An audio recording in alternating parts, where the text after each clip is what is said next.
Look into my eyes.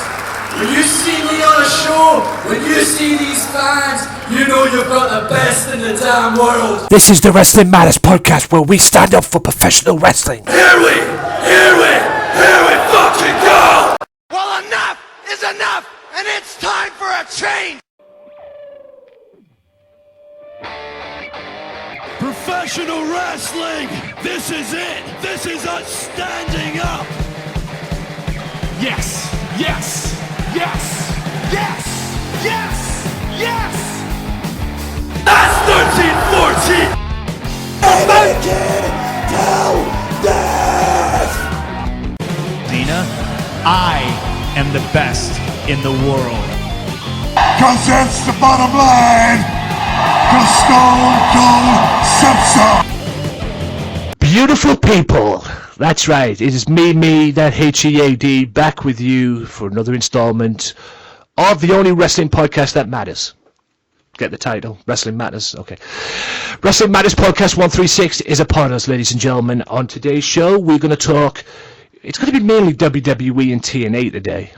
Yeah, we're going to talk Hell in a Cell, Raw, Smackdown, and yes, the whole kit and caboodle saga that is TNA. The old court cases and all sorts of stuff. And the fact that their president has been fired. More on that later.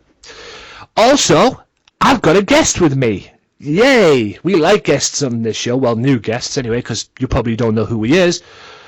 And I didn't even know who he was until Michael Larkin hooked me up with him. So, Dave Burnham from the Ruthless Aggression podcast. Welcome aboard, sir. Hello, thank you very much for having me, Anthony. It's an absolute pleasure. It's a pleasure to have you on. Another wrestling fan on the podcast, and that's what we like. He's contacted me a few times on Facebook, let people know, let me know that he's been impressed with some of my stuff and everything like that. And so he obviously knows what he's in store for, ladies and gentlemen. He's here to shoot on the podcast as well. And he's also here to shoot on the debacle clusterfuck that is TNA. Oh, do we have to? Yes, unfortunately. Especially after what I've heard today as well. Oh, yes. Especially what I've been told today. This has been recorded, guys, on a Friday. I'll let you into it. It's been recorded day before Bonfire Night. And this will be out Monday the 7th, I believe. Yep, Monday the 7th. So you should be hearing this on the 7th. And, yeah, there's been a lot of stuff in TNA that's been going down. So we'll get that out the way as well.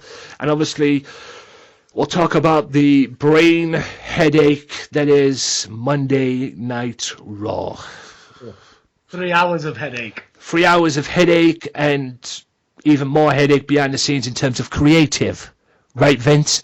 But anyway, we'll get to that later. 136 episode of the Wrestling Matters podcast is heard on youtube.com/AJW Wrestling Matters, the Wrestling Matters channel, created by yours truly. SoundCloud.com/wrestling_matters_podcast. All the episodes are on there. And a few other episodes here and there as well, especially the ones with Michael Larkin and that.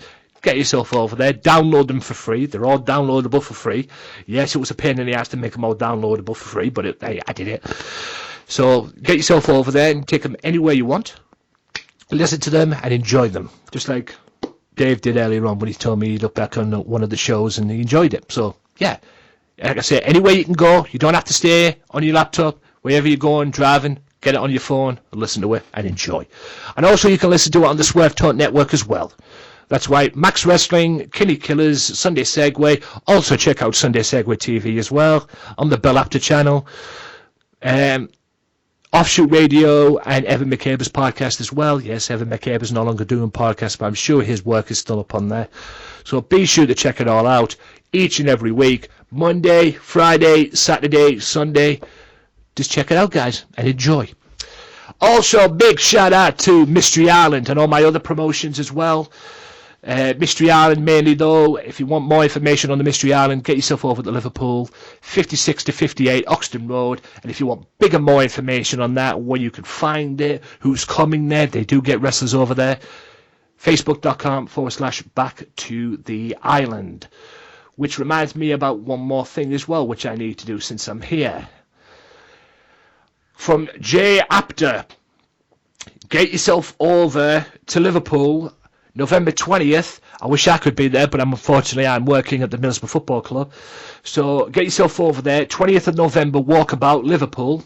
Meet and greet current WCPW World Champion, Joseph Connors. There is a WWE 2K17 tournament, £50 game voucher for the winner, live music by the Black Cat Bones, and also a live screening of the pay-per-view itself. That's right, Survivor Series, Goldberg versus Lesnar. So, yeah, get yourself over there, guys. It is all presented by TNT Wrestling. And if you're interested and you're in the area that day, get yourself over.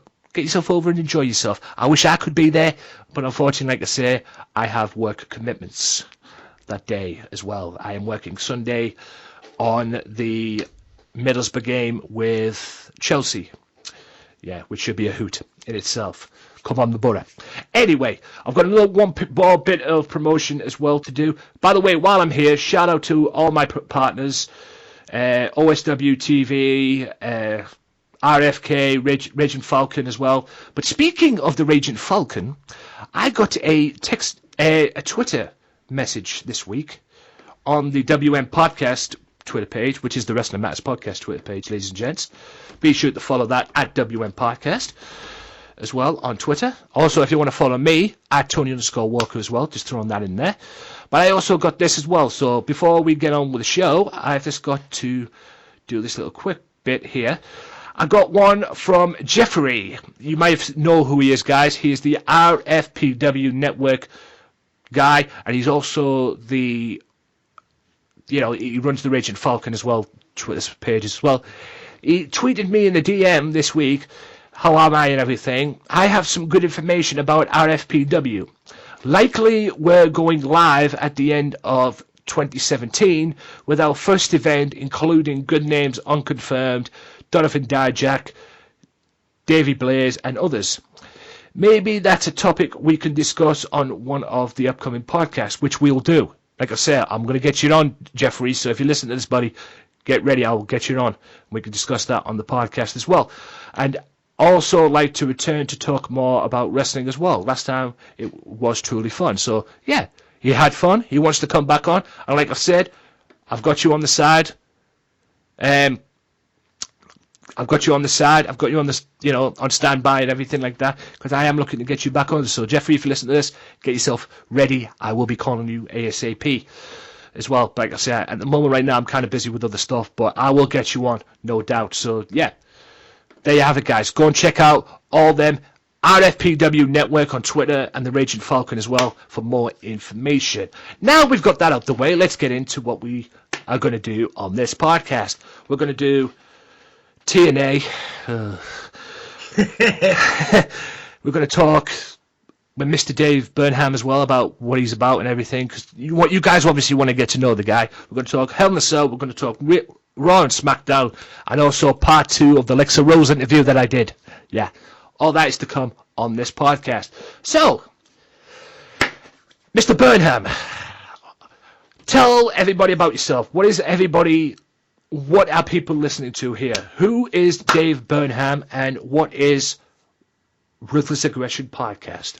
I almost got that wrong. So, the Ruthless Aggression Podcast, or the RAEraPodcast, that's where you can find us.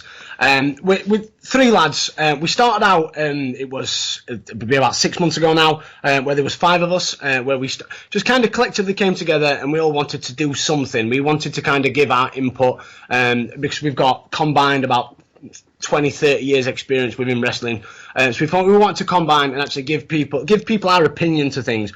So we started out a few months ago with the Jobbers Attic, which was a collective group of podcasts, video episodes, live piece to cameras, basically just 5 guys just giving their opinion from a Yorkshire point of view. We're all from Sheffield in South Yorkshire. And then that kind of branched and that kind of grew into what we are now, which is the Ruthless Aggression Era podcast. So it's myself, it's my co-host CJ, who is the producer and presenter of the CJ Show, which you'll find on YouTube. And then also Mike. So there's the 3 of us. So what we do is we cover the Ruthless Aggression Era, pay-per-view by pay-per-view. and we also do all the Raw and the Smackdowns as well. So we do monthly episodes with the pay-per-views, and then during the month we'll get 2 episodes out, which will be the Raw and Smackdowns.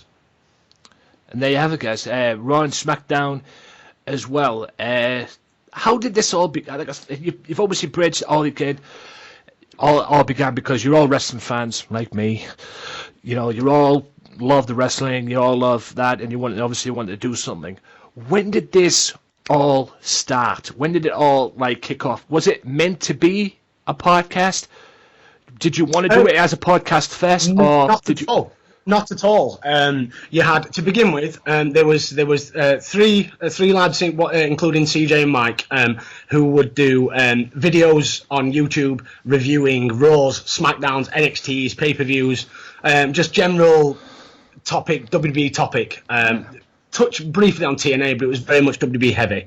And then that kind of. Myself, what I used to do when I used to just put together review videos on YouTube, so I did one about Shelton Benjamin when he was looking to return to WWE. I've done a video on the career retrospective of Jeff Hardy. I did quite a funny video, I think, on the career retrospective of the Spanish announce table. So we tried to cover various different aspects, and then it kind of branched out where we wanted to look at a subject that was has maybe been covered, because there is other podcasts out there that cover the Ruthless Aggression era, but we wanted to give it a different spin. We wanted to kind of look at it from a different point of view. So how we've done with the Raw and Smackdowns, is myself and CJ do the Raw and Smackdowns, where I'll do the Raw and CJ will do the Smackdown, but what we'll do is not watch each other's programs. So I can't remember every single episode of SmackDown from 2002 through to 2008, I believe, when the Ruthless Aggression era stops.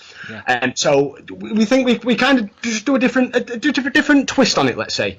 So I said I'll run through Raw, and CJ won't be aware of what's going on Raw. He'll run through SmackDown. So we've got kind of like a brand rivalry within the podcast itself. Well, that's interesting in its own right. Like I said, I don't remember most of what happened. We don't. unless I spent nearly a week, maybe a month, going through it on the WWE network, and then you might get me. But that's kind of what got us into it, was the fact that the network is there. Everyone who's a wrestling fan has the network. So why not use the content that's there? So we watch all the Raws and the Smackdowns, the pay-per-views. Obviously, all give our thoughts. Like I said, we just kind of like to decipher and dictate the pay-per-views and the Raw and Smackdowns in just a bit of a different way, and hopefully, well, we don't know, but hopefully it's working. Yeah, just double checking everything's okay your end as well. It's just Skype's playing up a little bit. Yeah, perfect. Apologies for that, guys. That's just a little thing. Skype's fucking playing up at the moment, but anyway, everything's still good. We're still good to go. Now you brought up TNA. Oh shit! I know all the TNA fanboys probably listen to this podcast right now thinking, "Oh, for fuck's sake, he's going to rant on TNA again. Here we go again. Yada yada yada. We've had this a couple of weeks ago, and this and this."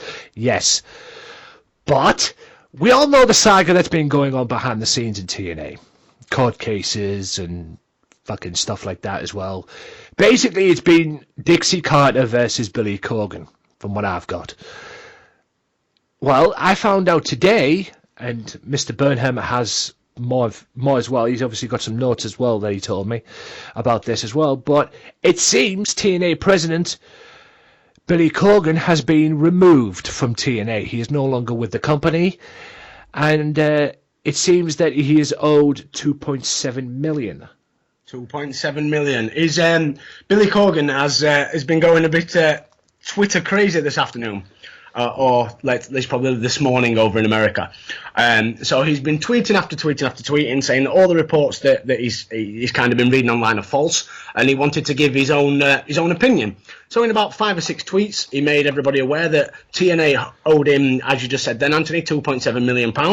And he stated on Twitter that if they don't pay him by the end of today, which I believe is still the day, Friday, the 4th of November, then if they don't pay him, he would like the £2.7 million to be converted into shares for ownership, which equates to 36%.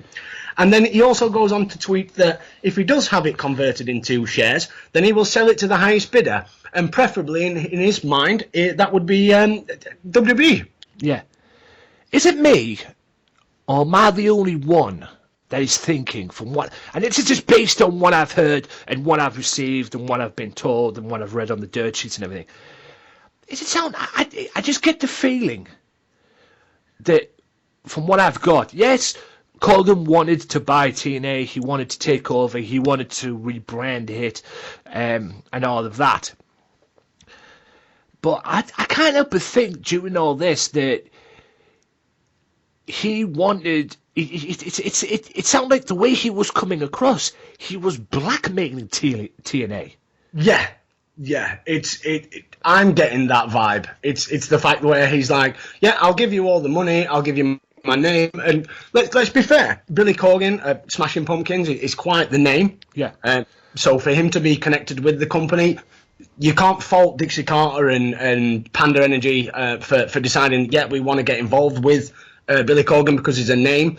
But the fact that he's now, and it blew me away when I heard that he'd given them $2.7 million. Why would you, in what mindset must you have been going through to think that I'm going to rescue this company by giving them that amount of money? Yeah. The only reason, like I've said many times as well, the only reason TNA is probably in existence to this very day is because of Dixie Carter's father.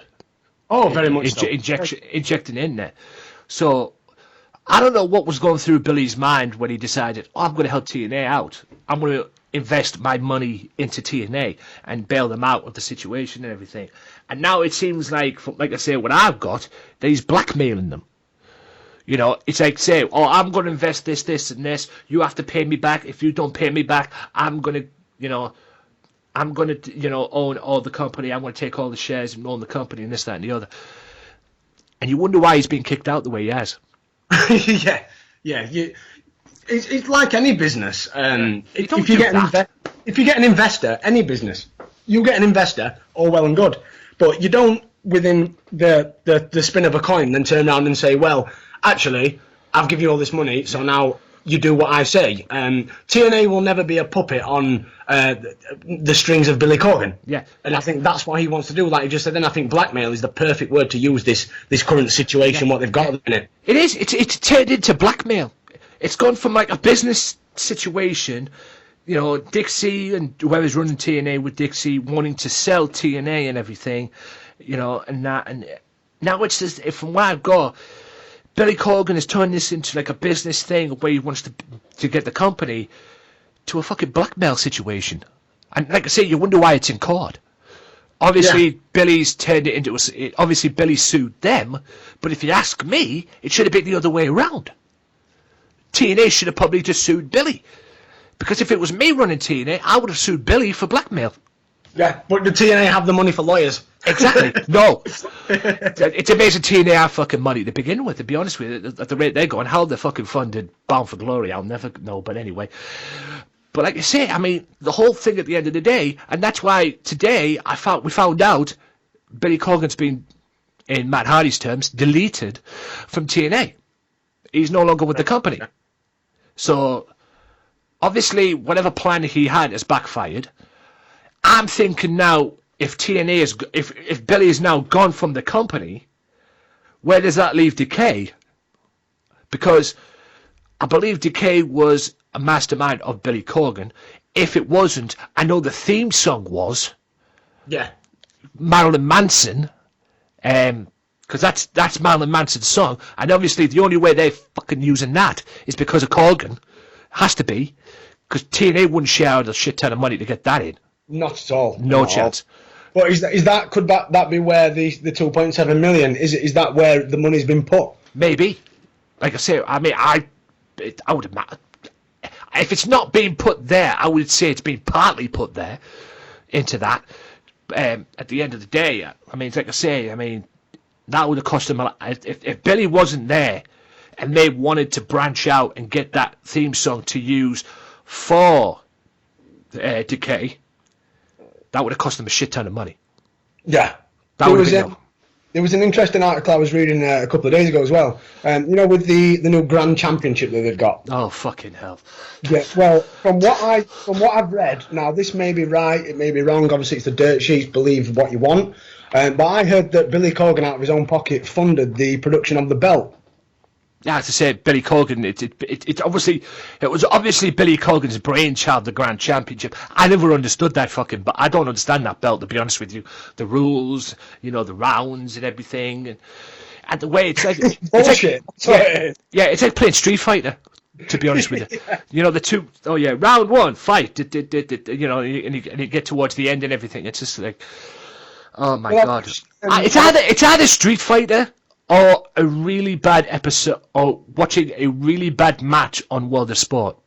Yeah. Really? Well, I was watching TNA. Is either last week or the week before, where Aaron Rex was obviously formerly Damien Sandow. Aaron Rex was having a box standard one-on-one wrestling match, and Josh Matthews, in his infinite wisdom, was saying how that Aaron Rex won't be used to this because he's used to the rules of the Grand Championship. So, in Josh Matthews' terms, a professional wrestler is not used to a professional wrestling match. And in my terms right now, Josh Matthews is a fucking retard. Jesus Christ. Could there be a worse commentary team than Josh Matthews and the Pope? No, I could take the Pope. Pope he's the colour commentator. He's not the lead announcer. I can't imagine what he'd be like as a lead announcer. But he's the colour commentator. But surely the Pope has to wonder every week what the fuck he's going on about, that being Josh Matthews. And it has to be occasions where he just wants to strangle that git. Oh, totally agree. The bullshit that comes out of his mouth. Oh, yeah. You can see the WWE got rid of him. Oh, God. Tough enough reject is what he is. Yeah. And his mentor's now in TNA anyway, fucking Al Snow, so... Oh, God, and Bennett. And the number one thing that has to suck for TNA, in my opinion, okay, is to be on that roster. Considering what's going on behind the scenes. Because like I said, the product in the ring is good. Believe it or not. It's actually very, very good. They've got some talented wrestlers. Yeah, there's talent in there. And there's wrestling matches. They could put on a wrestling product. The only thing that's fucking ruining it is what's going on behind the scenes. And I said this to, I believe it was Carl Lawrence, who was on here before with the King of the Mountain. Obviously, he was trying to stick up for TNA, and rightly so, because he talks about TNA, hence being King of the Mountain podcast. That's where he got it from, TNA and everything. Oh, that's a match in itself that we could talk about for hours. Yeah. I still don't understand why they got rid of the King of the Mountain belt, to be honest with you, and then swapped it and then brought in the Grand Championship. But anyway, like I said, that's another issue for another day. Yeah. But I mean, it goes back to that. I mean, he's trying to stick up for it, but all we're getting at the end of the day is negative. I mean, it's like I said, going back to what I was saying before on YouTube. 2 fanboys pulled me up about TNA and everything. This is when, I don't know if it was, what I call it, fighting for the TNA title. No, I think Galloway was the TNA champion at the time. And he had commitments with ICW as well. And he brought the TNA title to an ICW show. It's on YouTube. And you've got this fanboy replying back saying that TNA, ICW should be grateful they could see the TNA belt. I wrote back saying TNA should be fucking grateful they're still in business. Very much so. Jesus. I mean, and the next minute, apparently there's another thing as well. I'm not going to go into full details because it winds me up talking about this sometimes. He said to me that buying a ticket that cost $3,000 plane ticket to go to a country to challenge for the world title brings prestige to that belt. Apparently, Drew Galloway brought prestige to the TNA belt. Motherfucker only had it for a month. And then he lost it to Bobby Lashley. Yeah. Less said about that, the better. Oh, Bobby Lashley. I mean, don't get me wrong. Bobby Lashley's been dominant. He's been more dominant than he has been, or he ever was in WWE. And I'll give him the devil his due. He's done great in TNA as champion. No, definitely. No, you can't fault. You can't fault what. That's one of the things that annoy me with TNA. Like, look at EC3. Yeah. When he was Derek Bateman in WB, that was going nowhere, absolutely nowhere.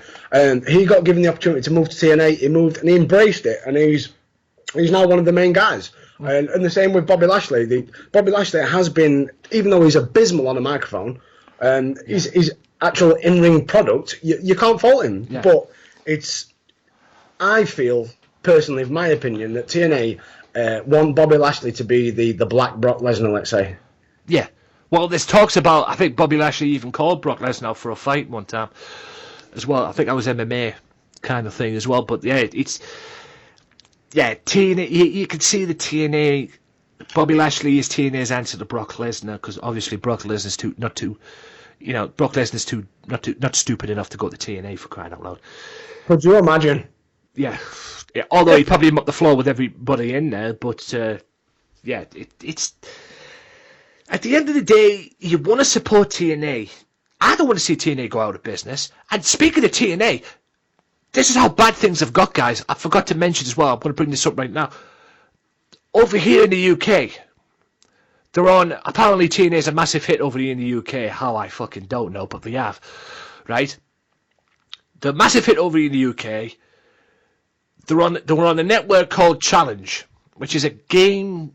It's a games network, isn't it? Yeah, it shows old-fashioned, like 80s, early 90s game shows. Yeah.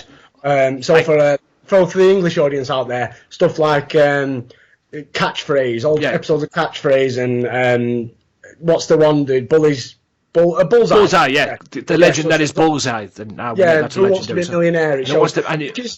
It's quite bizarre to say. I remember when TNA first came to Challenge, it was like, you've got this Challenge Network, which is pure game shows, and all of a sudden you've got a wrestling product on there. Yeah. It doesn't fit, but it worked for them. But now they've lost that because Challenge have dropped them.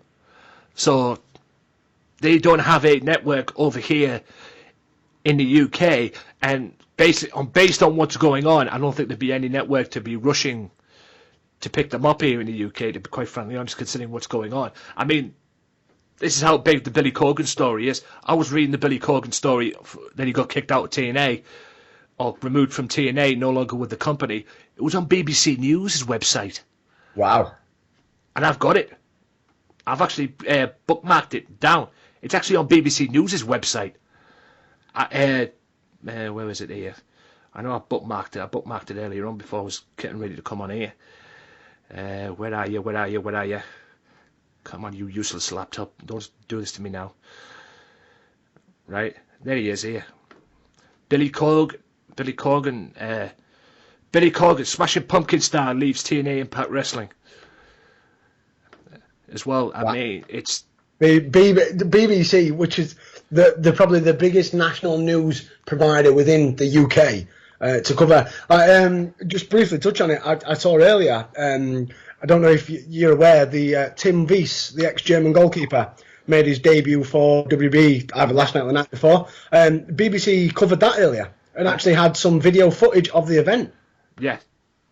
BBC branching out into wrestling news. Yeah, they've covered a lot of things, WWE as well. I think they covered the bit where, the Piper's death and all that kind of stuff. So they've obviously... looking to bring that in as well and everything like that. But yeah, this is a big deal, guys, when they cover the Smashing Pumpkin star leaving TNA. So that's how big this whole story's got. I don't know if you just got that link on the Skype there. Just send you the link to it on Skype. Yes. Covered in the message thing. So yeah, that's how big the whole thing's got at the end of the day. And it's frustrating as it's a TNA fan. I mean, like we were I was just saying to Dave there before we came on there. Going back to them, they were busting out 5-star pay-per-views, and we were talking about having over here in the UK a wrestling channel, which to me was a fucking dream come true for me, to have one fucking network or one channel dedicated to professional wrestling. And that's how I got exposed to TNA.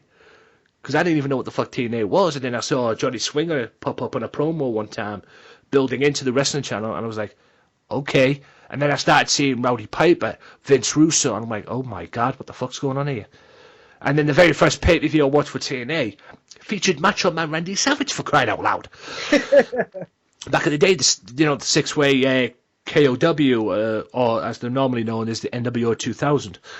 When I say KOW, I talk about Kings of Wrestling, and I don't mean Chris Hero and Claudio Castagnoli. If only. Yeah, I don't know how WWE fell on that one, but anyway. But yeah, going back to there, they were busting, and after that, they were busting out 5-star pay-per-views. And I had some great memories with Jeff Hardy, doing a swanton off the stage through Abyss, through a table on the concrete floor, Bound for Glory. That's when TNA was good. And now, the biggest downfall for TNA has been their financial problems. I mean, like I said... It's not being able to keep hold of the talent. Exactly. Example, Luke Gallows. Luke Gallows was in TNA. Aces and Eights. Aces and Eights. Yeah. Why did he leave TNA? Financial problems. Because they wanted to cut costs and save money. That's why he left. But he didn't leave and go straight to WWE. He left and went to Japan to join the Bullet Club. And that's why he's back now in WWE and everything. So he obviously did well for himself. But that's why he left the Aces and Eights. That's why Aces and Eights got trimmed down the way they did. Money. Money problems. That could have been something so big. I remember at that period of time I was watching TNA on a weekly basis. Yeah. I tried to stay away from the dirt sheets to find out who was under the masks. And then when there was the reveals, I was so disappointed. People like Wes Briscoe and Garrett Bischoff. But perfectly example with the man formerly known as Mike Knox. Yeah, Mike Knox. Yeah, Mike Knox. But Luke Gallows, when he was Doc Gallows, I think he was going by. But if you can't afford to keep someone like Gallows, how? Yeah, you can understand. Yeah, they want to cut costs and stuff like that. But if you can't show willing to keep mid-card talent like Gallows, how? Imagine. So if let's say you're Bobby Roode then, and they're getting rid of all these guys, and they're saying it's a cost-cutting exercise, then you think, yeah, it's a cost-cutting exercise, but are my wages still going to get paid? The same with what they call as well. I'll just say this before we start recording as well. I like to talk to Jim Storm and ask him what the fuck he was thinking. Because he's a guy that left TNA, went to NXT. Yes, TNA offered him more money to come back, and he took it. And now look at the state TNA is in. He's got to be thinking backstage, why did I come back? Why did I come back here? I mean, now you've got in TNA, in NXT now you've got Samoa Joe, you've got Austin Aries, you've got Bobby Roode now. You've got all that great talent. Even AJ Styles is in the main roster. They've now got Roderick Strong as well. And even Roderick Strong's popped over as well. And Generation Next is back together, it seems. Well, two members anyway. As well, Ring of Honor fans, shout out to you guys on that one. As well. But yeah, you've got all these talent. And he's got to be sitting there thinking, why did I come back? Yeah. Why did I come back to TNA for? I mean, understandably, he has a family to feed. He has a wife and kids and this, that and the other. And he obviously took the biggest pay that he could get. I get that. That's what I'd like to know. I'd like to know the figures. I'd love to see the figures on what NXT offered him or what WWE offered him as a contract compared to what TNA, what they offered him to entice him back. Yeah, that's what I was saying as well. What the other figures, if anybody could show those figures, please, at WM Podcast on Twitter, at Tony_Walker as well, please send them to me. But it was exactly the same question as well, going back to when they were, you talk about networks. They left Spike Network, the Spike Network. Spike dropped them, and when they were doing the shows in New York, which when Dixie got smashed through a table by Bully Ray, them kind of shows as well. Apparently, they were sucking up to the what I call it, the network stooges at Spike Network and everything, to try and keep them on the network, which failed. And then they got put on to Destination America, and I thought at once they were getting kicked off due to low ratings, and I was asking around if anyone could show me the ratings for Destination America, please do. Because they were getting kicked off due to the ratings went up to scratch, TNA that is. And I'm like thinking, what are the ratings on Destination America? But then I found out it wasn't Destination America's fault they got kicked off. It was Dixie. It was Dixie's fault they got kicked off at Destination America, because apparently she started running her mouth off and slagging off the people who work at Destination America. Oh, that doesn't surprise me one little bit with Dixie Carter. Dixie Carter, Shut up. Yeah, shut up. Like, if you watch her on, I don't know if you follow her on Twitter at all. No. If somebody slags off or bitches about TNA, Dixie will respond to them and get into an argument. Yeah, that's why I stay away. she obviously won't like me. Then I tell you right now. Yeah. Well, when have you ever seen, like, Vince McMahon's on Twitter, and I'm a firm believer that Vince McMahon has no involvement in his Twitter account whatsoever. Oh no. But let's say he did. Let's say hypothetically Vince McMahon, or he does. Let's say Vince McMahon controls his Twitter account. Could you imagine Vince McMahon getting into a social media online slag fest with fans about the product? Yeah, that doesn't help matters. Not at all. You know, obviously get into them and find out what your company can do to improve. If there's a fan there that's saying, "Oh, I hate TNA, this, and this," then ask them what they can do to improve. Then what can we do to improve to get people watching? Don't go on your figure. Use it as a marketing avenue. Yeah, don't go on your figure Twitter page or whatever it is you're on and start slagging off your fans because they're speaking their opinions about the product. Yeah, there was one tweet that I saw where a fan he'd put on something about the product, and Dixie Carter's response was, "Well, I don't ask you to watch my product." No, we choose to watch it because we're fans. Hello, but at the rate you're going and the shit that's been going on behind the scenes, not necessarily the in-ring product, because believe it or not, the in-ring product is actually what's keeping you guys afloat. You know, behind the scenes, it's what's dragging it down. I mean, I call TNA now WCW before Bischoff got out of it, back in the early 90s. Because in the early 90s, WCW couldn't draw shit. They were losing money, and then Bischoff took over as president, and then we all know what happened after that. Monday Night War started, and he took them to a new level. Well, look at WWE or WWF at the time with the early stages of the New Gen era.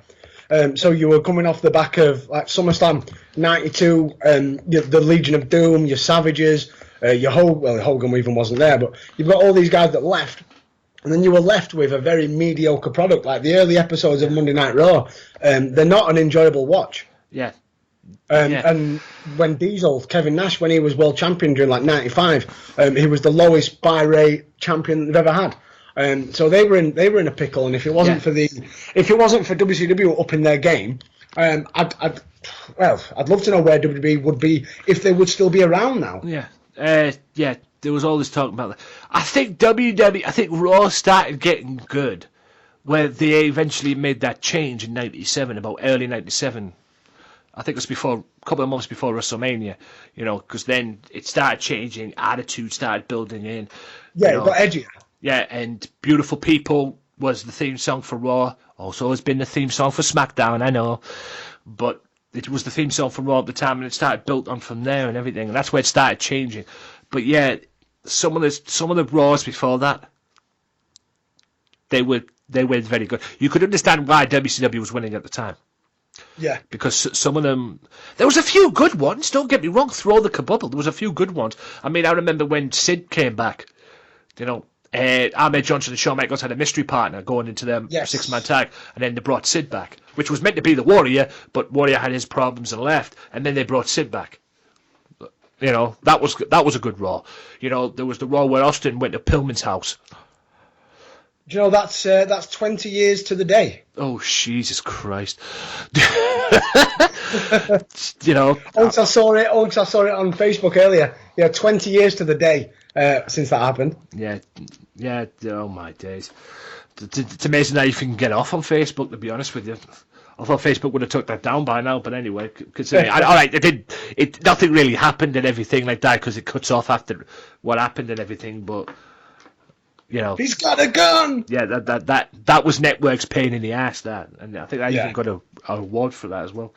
But yeah, that was the kind of stuff back then, and then it started changing in '97 and everything, and then we all know what happened after that. That's when the Attitude Era. And guys, if you haven't seen the Attitude Era Raws from '97-ish to about to '98 to '99 to maybe 2000 as well before the Ruthless Aggression Era, get yourself on there because God damn, they're good to watch. They do. Not just the Nitros as well. Yes, the Nitros are on the network as well. I wish they'd hurry up with the bloody Thunders. Totally agree. Totally agree. I was when I was a young lad. I always remember it was a Friday night. You had Nitro started at 9 o'clock. So I'd put, because I was always a WWE guy. Yeah. So you had Nitro at 9. Raw started at 10, and then obviously Nitro went from 9 while 11, and then you had Thunder, which went 11 while 1. So I'd catch like the first hour of Nitro, watch Raw, and then catch the last hour of Thunder. Yeah. And Thunder were brilliant, so underrated as a TV product. Yeah. So yeah, I'm totally with you there, Anthony. WWE Network need to up their game and get all the Thunder episodes on there. You've got the Nitros on there. Let's get the Thunders on there now. Let's get the Thunders on there. You've got the other Tough Enoughs as well, especially with the one with Austin as well, which was a particularly favourite of mine as well. And there was the previous ones with Al Snow in charge as well as head writer. You've got them up there as well. You've got the old school WCW back in the early days before, like I said, before Bischoff got out of it. Late 80s, early 90s. You've got that stuff on there as well. You've got the old ECW. You might want to finish the TNN shows as well, the old TNN shows as well. Yeah. You've got all the ECW pay-per-views, WCW pay-per-views, WWE pay-per-views, going back to the Attitude Era as well. Let's get the Thunders on there. Definitely. You need the Thunders on there. Now, it's time to get the Thunders up on there. I know you've got them. You bought the WCW brand. You put the Nitros up on there, which is great. Hey, I enjoy the Nitros. I'm not complaining on the Nitros, let me tell you. But let's get the Thunders up on there now, for fuck's sake. Time to get the Thunders up as well. Yeah. And it's all the whole thing has been a great watch. It's just been phenomenal, TNA, and I laugh at some of the stuff that's been going on in the saga and everything like that. But it's a bad state of affairs where the back end stuff is more publicised and more discussed than the actual product itself. That's why I say, you've got to think, it's got to be a nightmare to be a member of the roster on there. Because even they don't know what the hell's going on. And it takes, your roster has to go to people like Meltzer, or whoever else is running the dirt sheet, just to find out what the fuck's going on. That's it. And especially as they're recording 17,000 episodes in one afternoon. Yeah. You'll turn up to work, you'll record 84 matches, and then you think, right, well, that's me done for the next 6 months. Now what happens? Yeah. And granted, there's going to be a few people in there that could be okay, like Grado, Drew Galloway will probably be okay, and people like that, and even Lashley as well. You probably be okay as well. But if you're not in that kind of league or that kind of caliber, you've got to be panicking. Yeah, definitely. You've got to be wondering. All these shows that you're recording could very well be your last. Yeah, and they not could just be their last. They could be the company's last. Exactly. Like there was when they did the Bound for Glory, and I think it was like 24 hours before, there was reports that they've not actually got the money to do the production, and they got a secret investor or whatever it was that funded the Bound for Glory. Yeah, somebody. I think that was probably more Billy Corgan's money. Yeah, it was. Yeah, it was more Billy Corgan's money. And apparently there was an investor that came in as well that was associated with the Fight Network as well. A third party that was associated with the Fight Network as well that came in to help out as well. And obviously helped to pay enough to pay Billy his money back. But like I said, blackmail. Billy turned it down and he said he wanted the whole thing from TNA and everything. I think he wanted TNA to pay. Because like I say, it's just got into like a black... The whole thing, at the end of the day, to put a bottom line on this... It's turned from what was a business decision, or like a business making for the future of the company, into a blackmail scam. Because that's what it's turned into now. Billy Corgan, I'm going to invest this, and this, and if you don't pay me back, I'll get full control of the company. Nah, don't fucking work like that, Corgan. Shit like that don't work like that, mate. Okay? Don't get me wrong, I was all for you taking over the company and rebranding it, because it definitely needs a rebrand. I mean, you can't fault his idea that the three letters TNA are the dog shit of wrestling. Yeah. Which they are. People say TNA. Why do you think they revert to it more as Impact Wrestling these days? Yeah, that's what I'm saying. TNA is the only promotion that I know that has two names. Yeah. TNA, Impact Wrestling. You can have one or the other. You can't have both. Yeah. You can't have both. What they should have It's like done... it's like when they say, I remember when they did the little vignette for Cody Rhodes joining. It was like, Cody joins Impact Wrestling. Well, don't you mean he joins TNA? Yeah. You can't... What they should have done was, when they eventually changed it to Impact Wrestling, they should have just rebranded the whole brand Impact Wrestling. Yeah. That's what they should have done. But no, they kept the TNA logo, which made it stupid. Because, like I said, that promotion is probably the only promotion that I know that has two names. Yeah. You know, it's ridiculous. And like I said, to put a bottom line on it, Corgan is deleted, to use a Matt Hardy term. And by the way, credit to Matt Hardy. Dude, salute to you, sir. Probably some of the most crazy shit you've done, but at the end of the day, you know TNA is bad when it takes somebody like you to keep it afloat. Okay? Yeah. Especially with some of this... shining light. You are the only shining light of that company. And like I said, whatever you've done has worked. Okay? Because you could say good things about it, and there has been some bad things about it as well. Especially that final deletion match he had with Jeff Hardy, which I'm trying to erase from my mind that it ever existed. You know, which basically was more like an episode of Jackass, quite frankly. But anyway, the whole match itself, that is. But you've obviously done something worked when you've got WWE knocking on your door, wanting you back. At the end of the day. So, well, we discussed before we went on air, Anthony. Matt Hardy's the only one of very, very few who've actually got a gimmick these days. And he's embraced it. He's every walk of life. Like Matt Hardy on Twitter, you can't fault him. That he's embracing that gimmick and this new persona that he's got. You can probably count them on one hand of how many actual wrestlers that have gimmicks these days and don't just have their wrestler is their actual name, their birth name. Yeah, and like I say, credit to him because it's worked for you. Whatever you've done, Matt, you've done it. You've worked for it. And you know you've worked, and you know it works when you've got, like I said, when you've got WWE knocking on your door wanting you back as Broken Hardy. Not as Matt Hardy, but they want the Broken Hardy character too. So, whatever you've done, salute. Keep it going. Keep it going, but just a little word of warning for you, my friend. It may not last. Well, it may not last in TNA. It might last It might last if you take it with you to the other companies, because apparently you do have creative control of that character apparently, and that hasn't been done since Hulk Hogan. So, which is probably he wouldn't have if he went over to WWE. So that's my only concern, that if he did take that gimmick over. Yeah, if he takes it over to WWE, and WWE have been known to fuck gimmicks up in the past, they have been known to do that. So that's my only concern about it. Do they want Matt Hardy really, or do they want Matt Hardy? Broken Matt Hardy. Which Matt Hardy do they want, quite frankly? And are they willing to let, Matt take full control of that like TNA have done? Because if they don't, then they're fucked, basically. He's fucked anyway, basically. But that about wraps it up for this part, guys. We're going to take a little quick time out, get our breath back, and then when we come back, oh joy, we're going to talk about what was a good pay-per-view, but booking-wise made it shit. And we're talking about Hell in a Cell. And right after this break, we're going to talk about it. Oh boy. Stay tuned. If you like the Wrestling Matters podcast, why not check out their Facebook page at facebook.com/WM podcast and like the page and show your support to the podcast that stands up for professional wrestling, the Wrestling Matters podcast. Wrestling Matters, wrestling fans. Welcome back to part 2, ladies and gents. We are now going to talk, after that little kerfuffle with TNA and everything, we've got TNA out of our systems, let's talk WWE. And let's talk about the pay-per-view that was Hell in a Cell. Oh dear. Right, don't get me wrong, it was a good pay-per-view. I was going to do a single pay-per-view. I already did the predictions exclusive for the channel, the YouTube channel, AJW Wrestling Matters, and SoundCloud as well. But then I was going to do the review,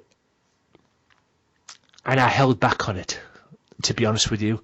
I really did, because, don't get me wrong, it was a great pay-per-view. It was just the booking. Again, booking. That's what it's all about. That's what it's always been now with Raw. And I'll run through the matches and what went down and who won who and whatnot. 6-man tag team match, cruiserweight tag team match on the pre-show, which saw Cedric Alexandre, Lindsay Dorado, and Sin Cara defeat Tony Nese, Drew Gulak, and Daivari brother as well. That was on the paper. That was on the pre-show. I don't watch the pre-show that much. United States Championship. Roman Reigns defeated Rusev in the Hell in a Cell. That was the first Hell in a Cell match. Bayley got a revenge against Dana Brooke, who apparently has been having heat backstage. Has an attitude problem from what I've read. Yeah, but apparently she's been dating one of the member of the creative team. Oh dear. Exactly. Anyway, Bayley got her revenge against her for what's been brewing up to get to this point. Two people who I think should be tag team champions, Luke Gallows and Carl Anderson, defeat Enzo and Big Cass. Probably much to your, is it your wife's? Soon to be wife. Yeah, she's a massive. Well, I quickly cover it. I won't bore you with details. When we first got together, she absolutely despised everything wrestling. And I broke her down to the point where it was about 2 or 3 months ago. She was preparing an evening meal. I'd come in from work. I put Raw on, and then all of a sudden I hear in behind me somebody else mouthing along and talking along with Enzo and Cass's little shtick. And unbeknown to me, my missus she's in love with Enzo, absolutely in love with Enzo Amore. We're going to the WWE live event in Leeds on Sunday, so in 2 days' time. She's actually bought a Enzo the Certified G leopard print T-shirt. She's if you were going to look under Mark in the dictionary, there'd be a picture of her. Yeah, and Enzo Amore next to her too, as well. Yeah. Anyway, like I say, Luke Gallows and Carl Anderson, guys who I think should be tag team champions, beat Enzo and Big Cass. Universal Champion Kevin Owens defeated Seth Rollins with a little help from Chris Jericho again. Little? Yeah, again. It's twice that's happened. Kendrick defeats TJ Perkins to become the Cruiserweight Champion. The Odd Couple, as they're known, at least by me anyway, Cesaro and Sheamus defeated Raw Tag Team Champions New Day by DQ. And Charlotte defeated Sasha Banks to win the women's title. And that's where my facepalm happened, quite frankly. Especially with the Cesaro bit, and especially with the whole Kevin Owens bit. What was your best moment of Hell in a Cell? And more importantly, what was your worst moment of Hell in a Cell? Because my worst moment of Hell in a Cell was the booking. Yeah, totally agree. Matt, the worst moment of Hell in a Cell was the fact that Cesaro and Sheamus did not leave with the titles. Because I'm fortunate to watch the last couple of episodes live at Raw, and with Sheamus and Cesaro with their Facebook live feeds during the match. Absolute, just genius. Whoever came with that idea, absolute, utter genius. So you had, to begin with, it was Cesaro was wrestling and Sheamus was on Facebook Live throughout the whole match, giving his little comments and little anecdotes, and then the week later you had Cesaro do it. And I think it was the perfect time to... Why not? Like, I think the biggest thing is they want... WWE at the minute are all about breaking records, which is... I'll move on to it in a bit with the whole Charlotte winning again on the pay-per-view. But they want, or Vince wants, the New Day to break the Demolition's reign as longest tag team champions. I think that's a guarantee. Yeah. I think the New Day are going to keep the titles till after Christmas, possibly into January, February, maybe even up to Mania. I think the New Day will have the titles, which is a shame because I totally agree with you that Gallows and Anderson, they should have the straps. Yeah. But I think they missed a trick there. I'd say my favourite moment, which for a lot of people that I've spoke to in regards to Hell in the Cell, was Brian Kendrick. I'm a massive fan of the Brian Kendrick, and I think his finishing move looks, even though it is just a like a underhook chokehold or whatever you want to call it. Yeah. Brilliant, absolutely brilliant. I just like this new gimmick, this new character that Kendrick's got. Rusev and Roman Reigns, I believe, shouldn't have gone on first. I think you've got two big guys who could have utilised the Cell a lot more, but you can't. And this was my concern at the start of the pay-per-view, and it was exactly what I was worrying that it was going to be. Where you've got 3 Hell in the Cell matches, you can't break or damage the cage at any point apart from the last match. But then you make the last match, the women's match, where they don't even break the cage. And that was Triple H's fault, that. Yeah, it was spelled. Yeah, from what I've read, Vince McMahon was adamant that they are not going to, Sasha and Charlotte are not going to end the pay-per-view. Yeah. But Triple H being the indie mark that he is. Yeah, he wanted them to do it because he wanted to create history. And that's why I'm all about them put them in the main event. Do what you got to do. I'm all about that. Don't get me wrong. But at the end of the day, they're already making history because it was the first women's match in Hell in a Cell. What more do you want? What more do you want? First. It could have opened the card. Yeah. What more do you want? Or it could have been in the middle, and you could have probably put. Yeah, there would probably be a case for it to open the card. Yeah, or it could have been in the middle. You could have kept the Roman Reigns to open the show up, because that actually went over all right. Actually, to be honest with you. Yeah, it was especially with when he did the the accolade when he used the steel chain. Yeah, that was a great spot. You can't fault that. That match itself was probably the best booked match from bell to bell on the whole card. And I just don't think it didn't deserve to be on the start of the program. Yeah, it's not the first time he's done that. Actually, I think he did that to John Cena once as well. the whole squashed face routine that he did. Oh, it's brilliant. Absolutely brilliant. Yeah, and like I said, the Kevin Owens bit with freaking Jericho. It's not needed. Don't get me wrong. At this minute in time, Chris Jericho is probably having a career resurgence. He's probably as over as he's ever been, if not more over. But it's down to two things. It's the word "it" and it's the list. Yeah. Which is the list. That list is definitely over. Oh yeah. We're two Raws ago, where the whole Raw was all designed around him losing the list and who's got the list. Yeah, it's definitely about it. The list is definitely over, no question about that, and that's what's got him over as well, in a way, because everybody's doing it now. They're doing their own lists, and there's a few people on Facebook, a few wrestling fans on Facebook doing their lists as well. So that list has obviously got over. And like I say, Chris Jericho is Chris Jericho. He's good, nonetheless. He is good no matter what. So is Kevin Owens, though. I've been watching Kevin Owens since Ring of Honor. See, well, I've not. I was aware. I'm not a very big Ring of Honor fan, to be fair.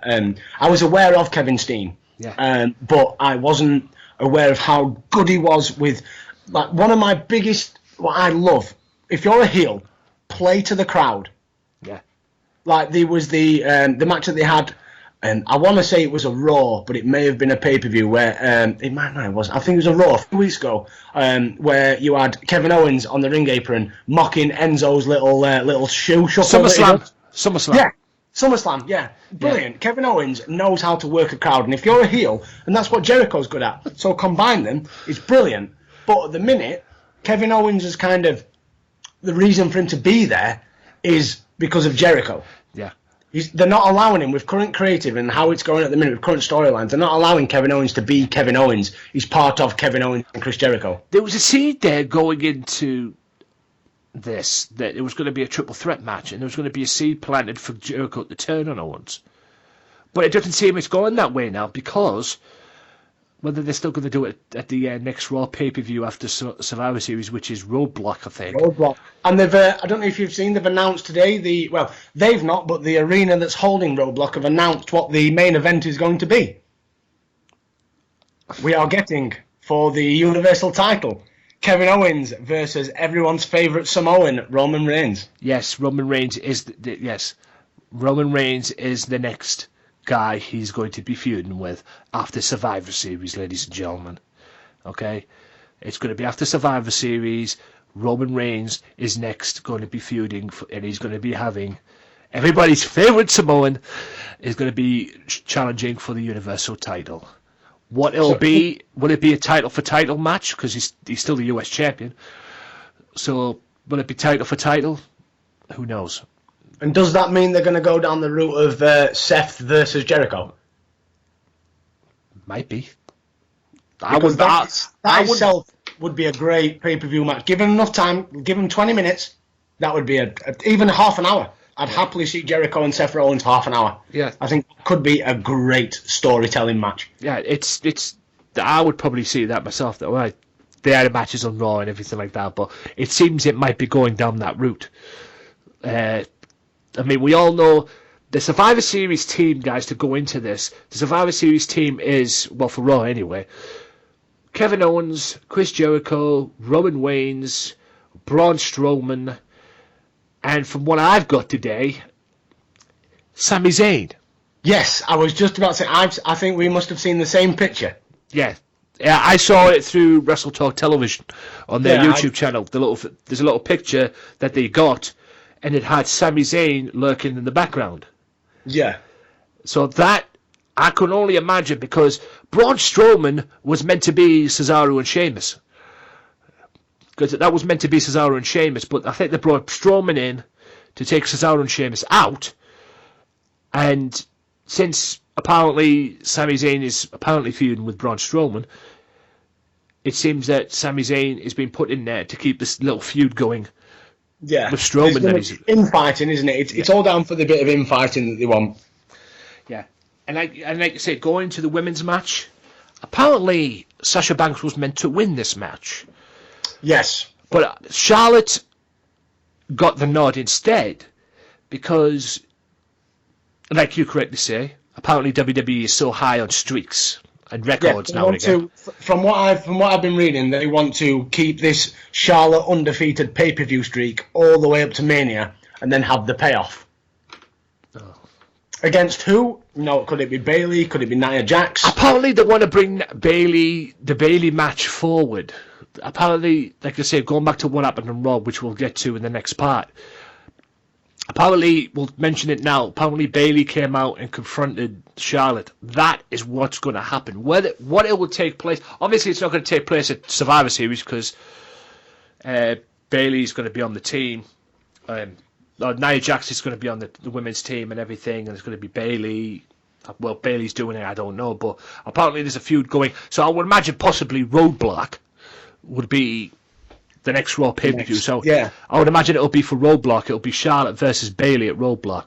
Whether they're still going to do it for Mania, I don't know. I mean, they're talking about bringing Seth Rollins and Triple H forward to the Royal Rumble and then having a rematch at Mania. So, which I don't know how that would work in case, because I would imagine Seth Rollins would want to be a part of the Royal Rumble as well. So on that one, I think Seth could be your winner of the Rumble next year, I believe. Yeah. I would imagine they'll end up going down that route. I mean, he's already won Money in the Bank, so I agree with Dave there. Let's just have him win let's have him win the Rumble. There's definitely seeds there planted for Triple H and Seth. When it will happen, if it will happen, is another story, because I haven't seen Triple H on Raw. The last time I saw Triple H on WWE television, not NXT, but WWE television, was when he was picking Stephanie up after the... Yes. WWE.com caught him picking Stephanie up after, I believe it was the pay-per-view, or Raw show, or whatever. No, it was pay-per-view. Yeah, it was a couple of weeks after. It was the... it was Clash of Champions. Clash of Champions, yes, Clash Champions. But they brought the whole referee scandal out and locking the referee down. The referee came out to check on it, and everybody's still blaming Stephanie for Triple H turning on Rollins, and well, obviously we all knew he was going to turn on Reigns, but Triple H turning on Rollins and everything. Everybody's still blaming Stephanie for that. Yeah, but like I say, look, I've said this on Facebook and Twitter. There's a reason why. Sasha Banks was meant to win it, and then they change it at the last minute, and Charlotte goes over. They royally fucked Sasha Banks twice on 2 pay-per-views. They did it at SummerSlam, maybe because I believe she was having injuries or having some issues outside of wrestling. That's okay. Obviously, you can't be a champion if you've got other shit going on outside. But then, to do it on this pay-per-view, in our home fucking town? Yeah, I think that's the biggest thing that annoyed me. You're making history. Yeah. Not only have you got women that are ending, they're going on last on a pay-per-view, you're also getting 2 women that are going in a Hell in a Cell. So you're making double history there. Now, coupled with the fact that it's Sasha Banks' hometown, any logical person out there, there's only one winner. Yeah, Sasha. Exactly. But no, Vince McMahon in his little brain, as we've touched on, he's all about streaks and something that I don't know if you're aware or you've heard or read at all. Ric Flair was on a podcast either yesterday or the day before, and he was saying that there was 2 big high spots that they removed out of the match because Vince McMahon was concerned that Sasha Banks was going to get injured. One of them high spots, he wouldn't kind of go into it too much, but he said one of them was a moonsault spot, which Charlotte, a few weeks ago, she was very much touting for her trying to perform a moonsault off the top of the cell. Oh my God. Yes. That's what they wanted, but at the end of the day, like Dave correctly says, Vince McMahon probably pulled the plug on that and said, no chance that's going to happen. At the end of the day, what drives me crazy is how people piss and shit on Raw. I think we figured out the reason why Raw is doing low in the ratings. Apparently last week's Raw just gone, the Halloween show did 2.59 in the ratings. Wow. 5 million in the ratings, like in households and everything. That's what I got. Okay? A couple of ones before that, it did 2.4. I think I covered that on one of my podcasts. It did 2.4. The reason why, I can think of two reasons why. One of them, the two reasons why Raw is in the shit that it is and losing to SmackDown, because I don't care what anyone says, SmackDown is owning Raw. Oh, yes. In the ratings. It's owning Raw as a brand at the moment. No question about that. SmackDown owns Raw. But the two reasons, in my view, why Raw is at the moment, one is because Vince's last-minute bookings, from what it seems, and the creative booking of it as well, the creative side of it. You know, you go with this, and this, and then Vince comes in the last minute, oh, no, let's go with this, and this first, kind of thing. That's what's fucking it up. Example, the pay-per-view, the Hell in a Cell. Go and watch Hell in a Cell if you haven't seen it, and you'll understand that. The other bit is fucking 3 hours of programming. That is exactly what I was going to say. You're looking at SmackDown at the minute.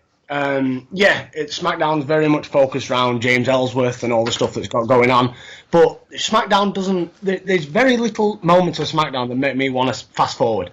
Yeah. Where Raw, I look at Raw as a 2-hour show fit into 3 hours.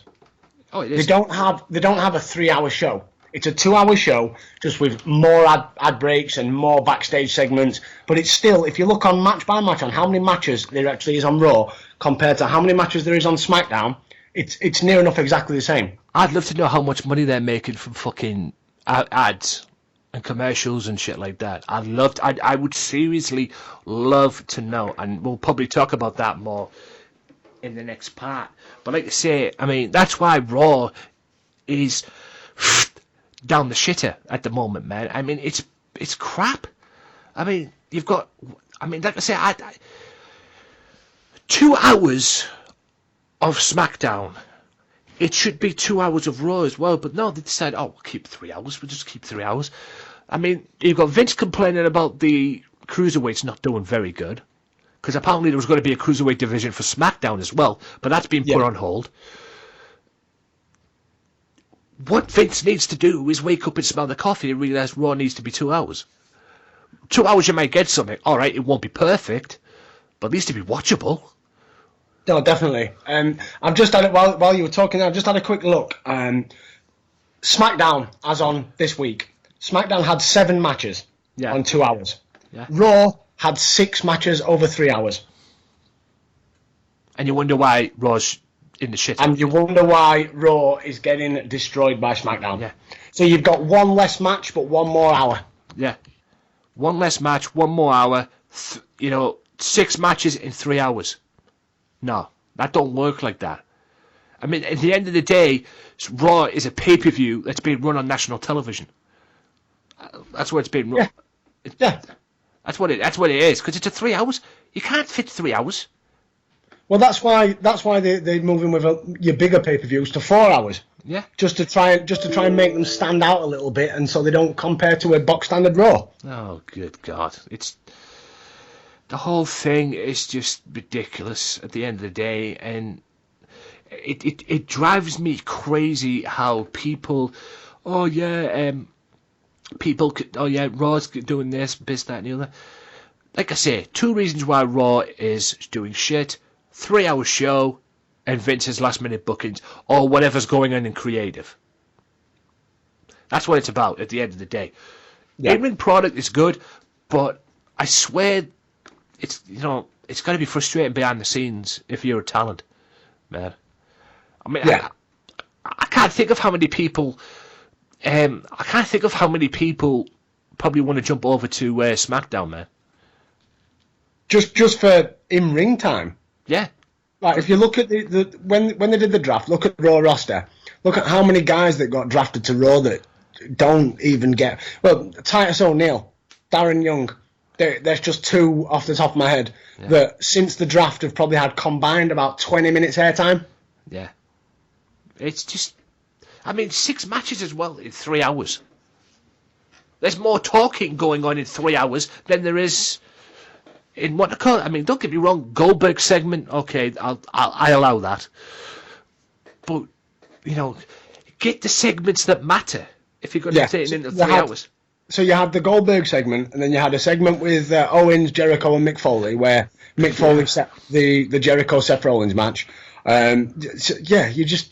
And then you had the Charlotte promo, which set up the Nia Jackson the Bayley match for a bit later on. Yeah. It's just all these in-ring promos. They're not. You can condense all these in-ring promos to 30 seconds backstage segment, because that's what used to work back in like the Attitude Era time. Yeah. And by the way, just a quick, it was Chris Jericho and Roman Reigns just to be in there as well. Chris Jericho and Roman Reigns US title. Yes. Yeah. Sorry, not Rollins. Reigns. Sorry. Yeah, it was Reigns. Yeah, it was a US Championship match, which was a whatever main event, but we'll talk about that in the next part. And also I want to talk about the Undertaker in the next part, because I've just seen something as well, and I'll talk about it during SmackDown. Back. Yeah, he's coming back, but I've just seen what he might be coming back for. Oh, that's news to me, so I look forward to that. Yeah, I've just seen what he might be coming back for, because there is rumours, ladies and gentlemen, and it has been confirmed, he is coming back for the SmackDown episode 900 episode of SmackDown. It has been confirmed, but I have just, as I'm doing this right now, I have just seen what he might be coming back for as well, and what he might be involved in. But like I said, I'll save that for the next part, because we'll talk about SmackDown in the next part. All in all, at the end of the day, guys, when you watch Raw and then you watch SmackDown and you see Raw, especially the pay-per-views as well, you wonder why Raw's losing. It's as simple as that. And major things need to improve for them to compete with SmackDown. Because at the moment right now, SmackDown is knocking it out the park. And I enjoy Tuesdays now. I enjoy Tuesdays now. I enjoy getting up on a Wednesday morning or Wednesday afternoon or whatever it is I'm doing to watch SmackDown. And that's even with SmackDown that currently has, just to go on what we've just had, so SmackDown that's had people like James Ellsworth, the Headbangers, and Kurt Hawkins. Yeah, Kurt Hawkins. John Cena's even over there, even though he's out at the moment. You know, John Cena's even out there. Randy Orton could be out. He's out on the shelf, but he's doing good on SmackDown. You know, you've got Bray Wyatt even getting some opportunities over there as well. You've got finally, you know, Dean Ambrose doing his thing, even though people don't like him. But you know, he's doing his thing over there, and even AJ Styles as well. You know. SmackDown everyone seems to have a storyline at the minute on SmackDown. SmackDown is the place to watch at the moment. Yeah. Raw, it's watchable, but for 3 hours, no.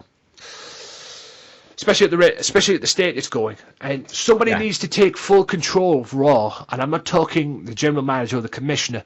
I'm talking about behind the scenes, and get into Vince's thick skull with all this last minute bookings, man. Because it's what's ruining Raw. That is what's ruining Raw. Yes, 3 hours, that's a different matter. But that's the main one that's ruining Raw. Vince's last-minute booking bullshit. Yeah. Because 1 minute you've got... coupled by Kevin Dunn, who's constantly in Vince's ear. And that will be... I will have a street party the day that Kevin Dunn gets fired by the WWE. Yeah. Or as Jim Cornette likes to call him, the Bucky Beaver motherfucker. Yes. Yeah. And yes, Kevin Dunn is not well. I'm not a big fan of Kevin Dunn. My friend Kinny, who hosts Sunday Segway, has made it very clear he hates Kevin Dunn as well. And I think a few other podcasts hate Kevin Dunn as well, including me. But it wouldn't surprise me. It wouldn't surprise if Kevin Dunn was a part of all this as well. I mean, nothing surprises me. I truly believe he is. I truly believe that he's in Vince's ear. Just if I'm able to, Anthony, to kind of put in a little bit to cover what we covered earlier. Breaking news from TNA. TNA head writer David Lagana has just announced on Twitter that he has departed from the company. Oh God! Just to make things that little bit better for them. Yeah. Billy Corgan, Challenge TV, now the head writer's gone.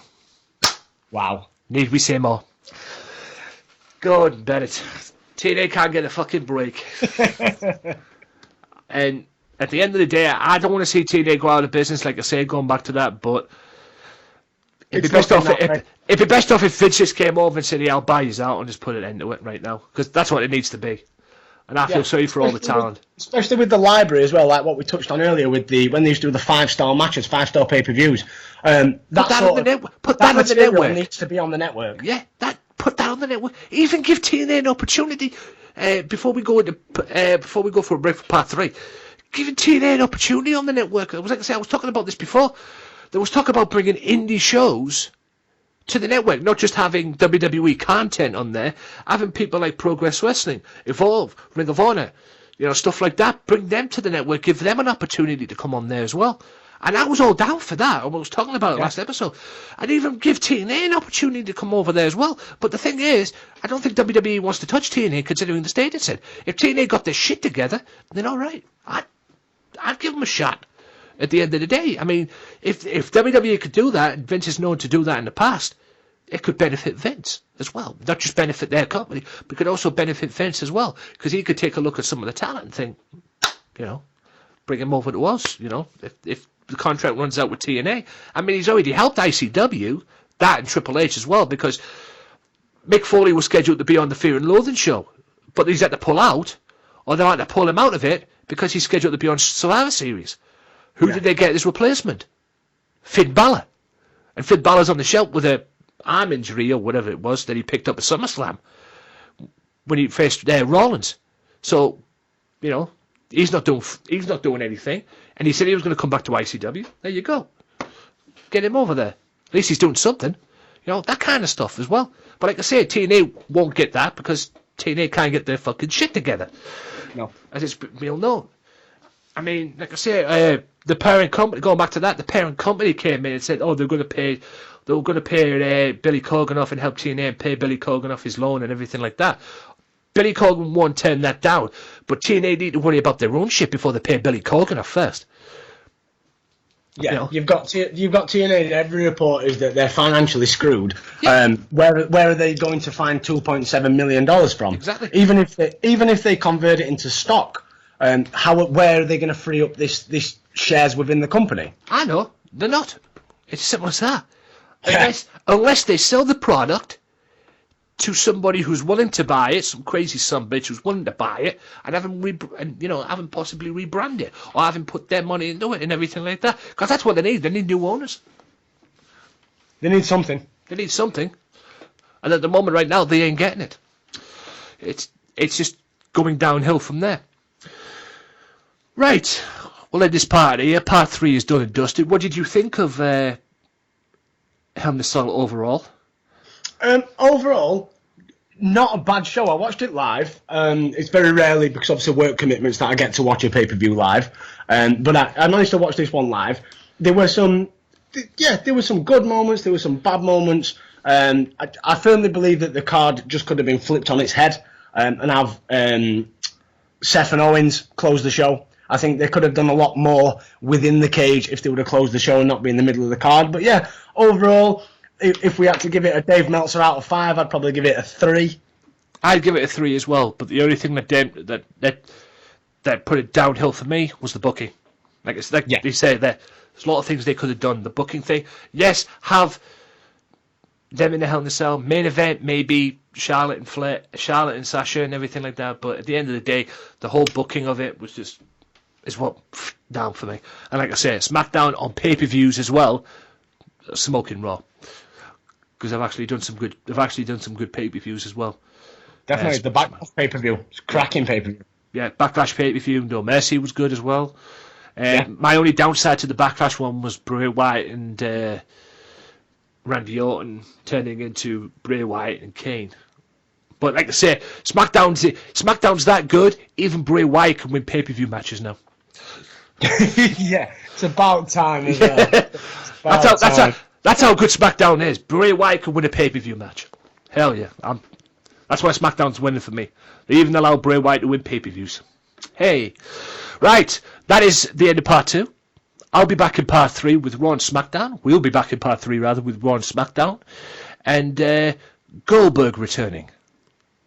Yeah. Goldberg returning and slipping, too. Yeah. Yeah. And WWE doing their best to hide it. You want to know what the hell I'm talking about? Be back right after this. Be sure to check out the Wrestling Matters channel at www.youtube.com/AJW Wrestling Matters for my exclusive review series that I'm doing on WCPW, What Culture Pro Wrestling, brought to you by the good folks at whatculture.com. Each and every week, I'll be reviewing their shows, whether it's loaded or their big upcoming shows as well, each and every week on their YouTube channel. Be sure to check out the Wrestling Matters channel for review shows each and every week. You can also download them for free on SoundCloud. Wrestling Matters, wrestling fans. Welcome back to part 3, ladies and gentlemen. If only you just seen all of you just heard what I've just did. But anyway, a little blooper there for you, ladies and gentlemen, before we actually came on air there. Jesus Christ. Anyway, go on and bet it. That's why we're chuckling, ladies and gentlemen. I just did a little blooper. I might play it during the break and everything. Fuck's sake. Anyway. Anthony was going to bring us into this next part and fumbled over his words, let's say. Yes, I fumbled my words, yes. The little countdown that I do, I nearly, it's no nearly about it. I'm not going to lie. I fucked it up. So... Shit. Anyway, like I said, I might play that during the commercial break. I might play that at the end. That's a blooper. Yeah. Wrestling Matters podcast blooper. I'll play it at the end. It's a laugh. It's a laugh at the end of the day. But yeah, you can understand what the fuck I was doing. But anyway, final parts. Part 3. Raw and SmackDown. I'll run through the Raw and then we'll get to SmackDown as well.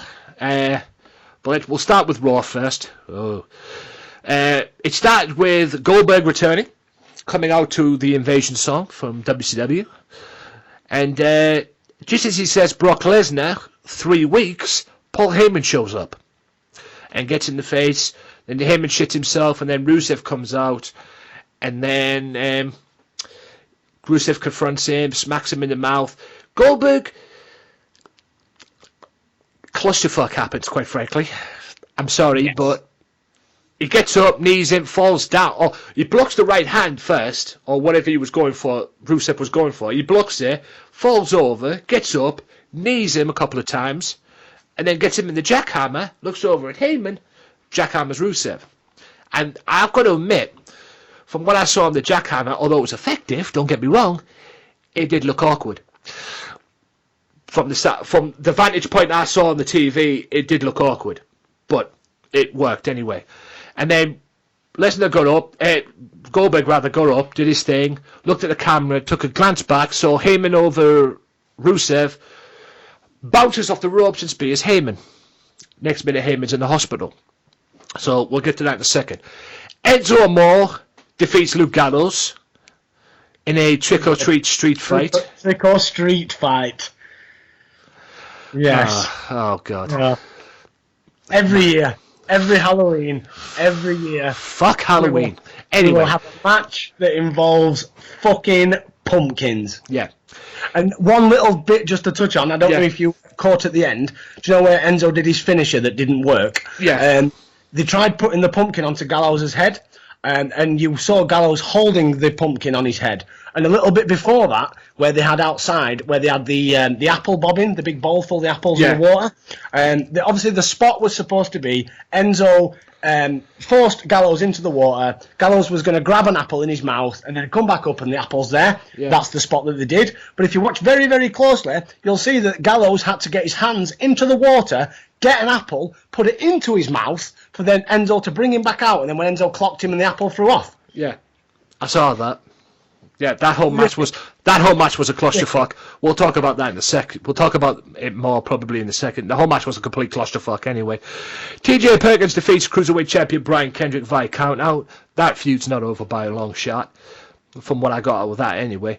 Braun Strowman won a battle royal to qualify for the 5-on-5 traditional Survivor Series men's elimination match, which we touched on earlier. It is Roman Reigns, Chris Jericho, Kevin Owens, Braun Strowman, and from what we got earlier on today, Sami Zayn as well. So whether that's going to be confirmed or not, but apparently they're going to use Sami Zayn to build the feud up with Strowman, if you can call it a feud. Anyway, Rich Swann, Cedric Alexander, Lince Dorado defeats Tony Nese, Drew Gulak, and Daivari brother. I would imagine Rich Swann was the replacement for Sin Cara. Yeah. Because that was basically the 6-man rematch from Hell in the Cell. From the Hell in the Cell pay-per-view on the pre-show, except it had Rich Swann in it instead of Sin Cara. What the fuck Sin Cara was doing, I don't know, but anyway. Nia Jax beats Bayley, destroys Bayley, in fact. And Cesaro and Sheamus defeat Primo and Epico, Shining Stars, whatever the fuck you want to call them. Or as I call them now, the Shining Jobbers. Yeah. Because that's what they are, basically. The jobbers of the tag team world. Yeah, all the big hype for them coming back and all they're doing is just jobbing out. It's just ridiculous. The amount of money they must have spent in them promos. I know, right? Freaking hell. And then the main event, which was a nothing happening main event, quite frankly, in which saw Rollins come out to save Roman Reigns' behind. And it was Roman Reigns defeating Chris Jericho in the US title match by DQ. Because Kevin Owens got involved, which led to Seth Rollins coming out, and we may see a possible Seth Rollins Roman Reigns reunion. I'm not going to say a Shield reunion because you can't have a Shield reunion when the other members on SmackDown, so I'm not going there. Yeah. So we may be seeing that kind of a reunion as well. We don't know. But what were your good points, bad points, tragic points, clusterfuck points of Raw? Good point, great point, best point. The three faces of Charles Wright. So you had a backstage segment where you had Big E was dressed as the Nation of Domination Carmel Mustafa, Xavier Woods was dressed as Papa Shango, and Kofi Kingston was dressed as the Godfather. I lost my shit when that came on, to be fair. That was one of the best parts of Raw in a long time. Yeah. And the New Day, I'm getting quite bored with their shtick. Very, very bored. But that made me stop and think. So yeah, that was probably my favourite point. If I may quickly say as well, I'm getting bored of New Day. That was hilarious. Yeah. By the way, but the only thing I'm getting bored of New Day now is being tag team champions. Continue. Yeah, it doesn't. They don't need to be. But like we spoke about earlier, I think it's all down that Vince wants them to break Demolition's streak. But yeah, again, Brian Kendrick, TJ Perkins. A lot of people would kind of be getting a bit sick of this now. It's constant. But me, I think, like you just touched on then, this feud's got a long way to go. And we saw that bit of aggression come out of TJ Perkins when he got on the knee bar outside when he attacked Brian Kendrick. Yeah. I'd probably say worst moment would have to be the Trick or Street fight. I think it's not needed. Yeah, granted, it's Halloween, and they always like to embrace whichever holiday, especially if they've got a holiday episode. They always will like to embrace it. Oh, yeah. But yeah, it was a pointless segment. Yeah. But yeah, and Goldberg, I think the spear, the knees, that him falling over after delivering the first knee. All in all, decent Raw. I think again it was focused too much around Jericho. Yeah. Where again, it was all because. I love the Chris Jericho at the minute with the it and the list, but it should be a tiny little backstage segment. It shouldn't be a focal point of the show. Yeah, I don't mind that. I don't mind them, like you say, embracing the holiday, whether it's Christmas, whether it's Easter, whether it's Halloween, whether it's Independence Day or Doodle Day or whatever the fuck they celebrate over in America. I don't mind that. Okay? But yeah, Enzo Amore, Trick or Street fight was a clusterfuck. It really was. The whole thing as well, the whole thing building behind fucking Chris Jericho and this whole thing, yeah, too much of it now. But like I said, I like Jericho. It's got Jericho entertaining, and it doesn't make me want to turn off. So it's got my attention. Yeah, that is one shining light of the Jericho list angle at the minute. It is giving me a reason to want to watch it. Yeah, it's definitely giving me as well. It's the same thing as me. I don't want to turn it off. Usually when something shit like this happens, I usually hit the remote and boom, straight off. But no. I mean, at the end of the day, it's Chris Jericho, so you're gonna get that anyway. And yeah, the Goldberg thing. But this is what I get about people, as well. I watched a few YouTube videos on YouTube this past week due to the Goldberg reaction of him coming back and doing what he did to Rusev and Heyman. All for what happened or what's going to happen at Survivor Series. But as soon as he did the slip, I mean, everybody was like pumped. Yeah, it's Goldberg coming back and everything like that. As soon as he did the slip over, it was like it was the end of the world. Yeah. You know, oh, there he's doing this thing now. Oh God, he's not going to do this. It's all going to go downhill from there. It was one mistake. The thing that annoyed me about it was the fact that WWE actually edited that footage out on their YouTube channel when they put the highlight clip up. Yeah. They actually edited it out. I mean, I know it was live TV, and we actually saw it on live TV, but there was no need for it to edit it out, man. I mean, it happened. I mean, all right, he's got until November 20th at the most to get himself together and everything, and apparently there's rumours that he's going to be having matches. I heard a rumour he's going to have a match on a house show. Apparently he's going to have a match on Raw as well, November 14th, from what I've got. That's just a rumour. It hasn't been confirmed yet. At least I haven't seen anything. And if it does happen, it looks like Rusev is going to be on the receiving end of his beating. So, from what I've got anyway. But at the end of the day, guys, it's not the end of the world. Yes, he hasn't been in the ring. Yes, that's probably the first time he's had contact in a wrestling ring in 12 years. In 12, 13 years, maybe 12. Yeah, but like Dave correctly said there, 12 years. But, you know, give it time. I mean, this one match, this has been built, this Lesnar match has been built for him. This Goldberg-Lesnar match has been built.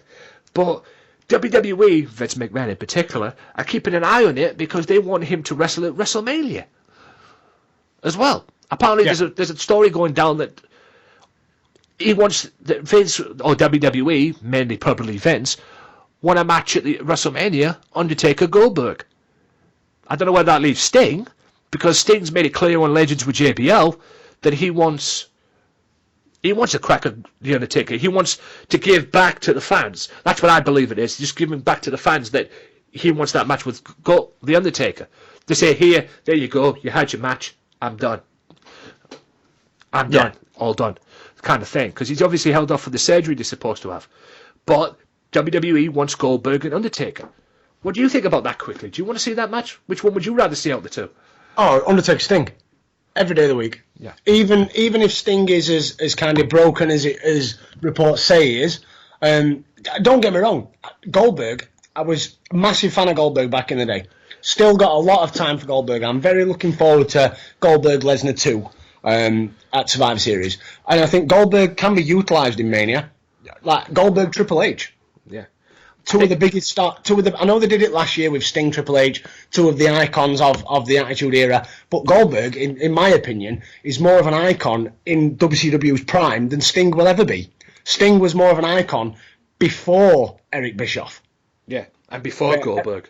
Yeah, before Goldberg. Yeah, when he was the surfer dude gimmick. Yeah, and. Like I say, at the end of the day, he's the franchise. He was the franchise of WCW. He was the man behind there. And then Goldberg came in, and many people say that Sting is the franchise, yeah, but many people say Goldberg was as well. Or Goldberg became on that level. Because round about Goldberg, when Goldberg came in, you never got to see Sting that much. From what I saw, anyway, because he was always popping in and out of the rafters and that.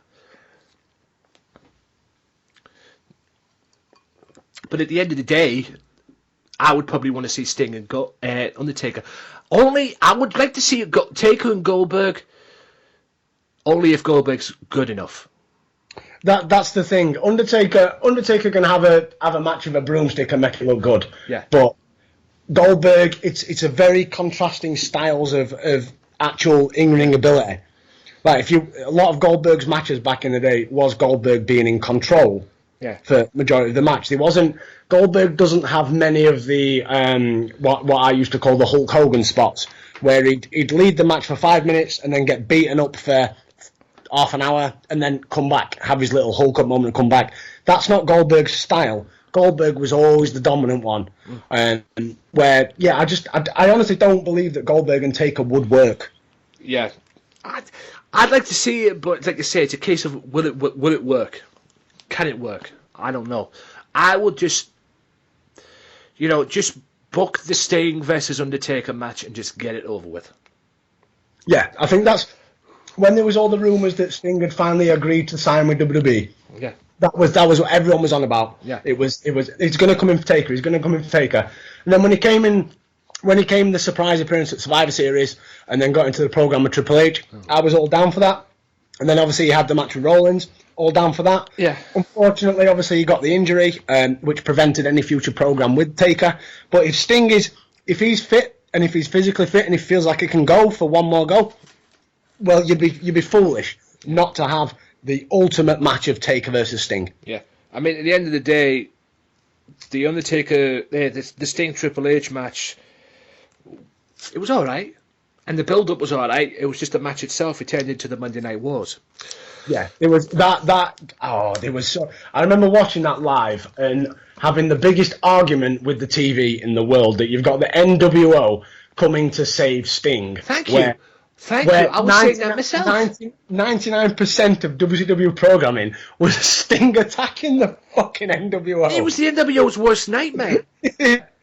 Same as with Booker T. Yeah. When he joined the NWO WWE reboot. Oh God. Booker T was one of the biggest ones. Him and Stevie Ray, there was that they used to have with the Outsiders over the title belts, and all of a sudden Booker T is now part of the NWO. And you wonder why that lasted. And you wonder why that lasted as long as it did. But Oh yeah. The Sting Triple H match at WrestleMania never made any sense. Don't get me wrong, I was all good for seeing it, DX, NWO, and everything, but It didn't make sense from an actual. Yeah. And this is one of the things that always annoyed me with WWE, WCW, any promotion, storyline continuity. In Vince McMahon's brain, he must wake up every morning and yes, they didn't exist. Yeah, obviously, no question about that. You know, I think sometimes I wonder if he thinks TNA exists. I should. Well, I've read contradicting reports. One say that Vince McMahon has no interest in any other promotion in the world. Yeah, and has to be told about things. Oh, Vince, you need to see this, and then Vince will tell them, well, send me the clip, and I'll watch the clip. Yeah. But then on the other side, I've read that Vince is very much in touch with everything else that's going on. Yeah. Yeah. Which you'd like to think that he's a multi-billionaire from this little thing that we call wrestling. I'd like to think that he's very much in touch with what's going on around him. If he's smart, he is, and surely he's not. He's not as dumb as people make him out to be. Surely he is. I mean, I'd be if it was me. But at the end of the day, this is the same Vince McMahon that didn't realise that Festus character that he had on his roster back in the day was actually played by Luke Gallows. Yeah, I've read that he wasn't aware that he used to employ. He wasn't aware that he rang Luke Gallows and personally fired him. Yeah. Yeah. Short memory span, I think, from Mr. Vince McMahon. Anyway, what did you think of Raw overall? If you had to rate it. Garbage. Yeah. What was the rating out of 5? I'd give it 0.5. Okay. And Smackdown it is then. Over to Smackdown. The quick hits were AJ Styles interrupted James Ellsworth's apology to Dean Ambrose because James was apologising to Dean Ambrose for what happened last week on SmackDown when he cost him a shot at the championship. Randy Orton defeats Kane in an ODQ match. Is Randy Orton a member of the Wyatt family? Oh, I so hope so. Alexa Bliss versus Carmella. Alexa Bliss and Carmella defeat Becky Lynch and Nikki Bella in a tag match. American Alpha defeat the Spirit Squad to qualify for the 10-man traditional tag team elimination match at Survivor Series. And notice I said Shit Squad. Fuck's sake. Why are they back? I used to call them DX's bitches. Oh yes. Oh, they're very much. They were the DX's personal jobbers. Yeah, I found it very. Before we go on to the other bits as well, I found it very much interesting that Kenny Dykstra apparently, or John Cena has heat with him because it goes back to when apparently Mickey James, the whole Mickey James scandal. Yeah. Kenny Dykstra was engaged to Mickey James. Yeah. And she had an affair with John Cena, which made Kenny Dykstra then move to Raw. Yeah. To keep them apart. Which my only theory behind this is the fact that Cena's not around at the minute. Yeah. Cena's not around at the minute. Also, Mickie James is going to be on. Is it Mickie James is on NXT? Yes, she's coming to NXT Toronto. Take over Toronto. Mickie James versus Oksana for the NXT Women's title. Yeah, I just love the fact that they're all back under one roof again. To be honest with you, all right, Mickey's on NXT, but they're all back under one roof, which I find. We just need a husband, Nick. Is it Nick Aldo? Ex Magnus. Yeah, Magnus. Yeah, we just need him to come over now to make things a little bit more spicy. That's a three-way I'd like to see. Cena, Magnus, Dijkstra.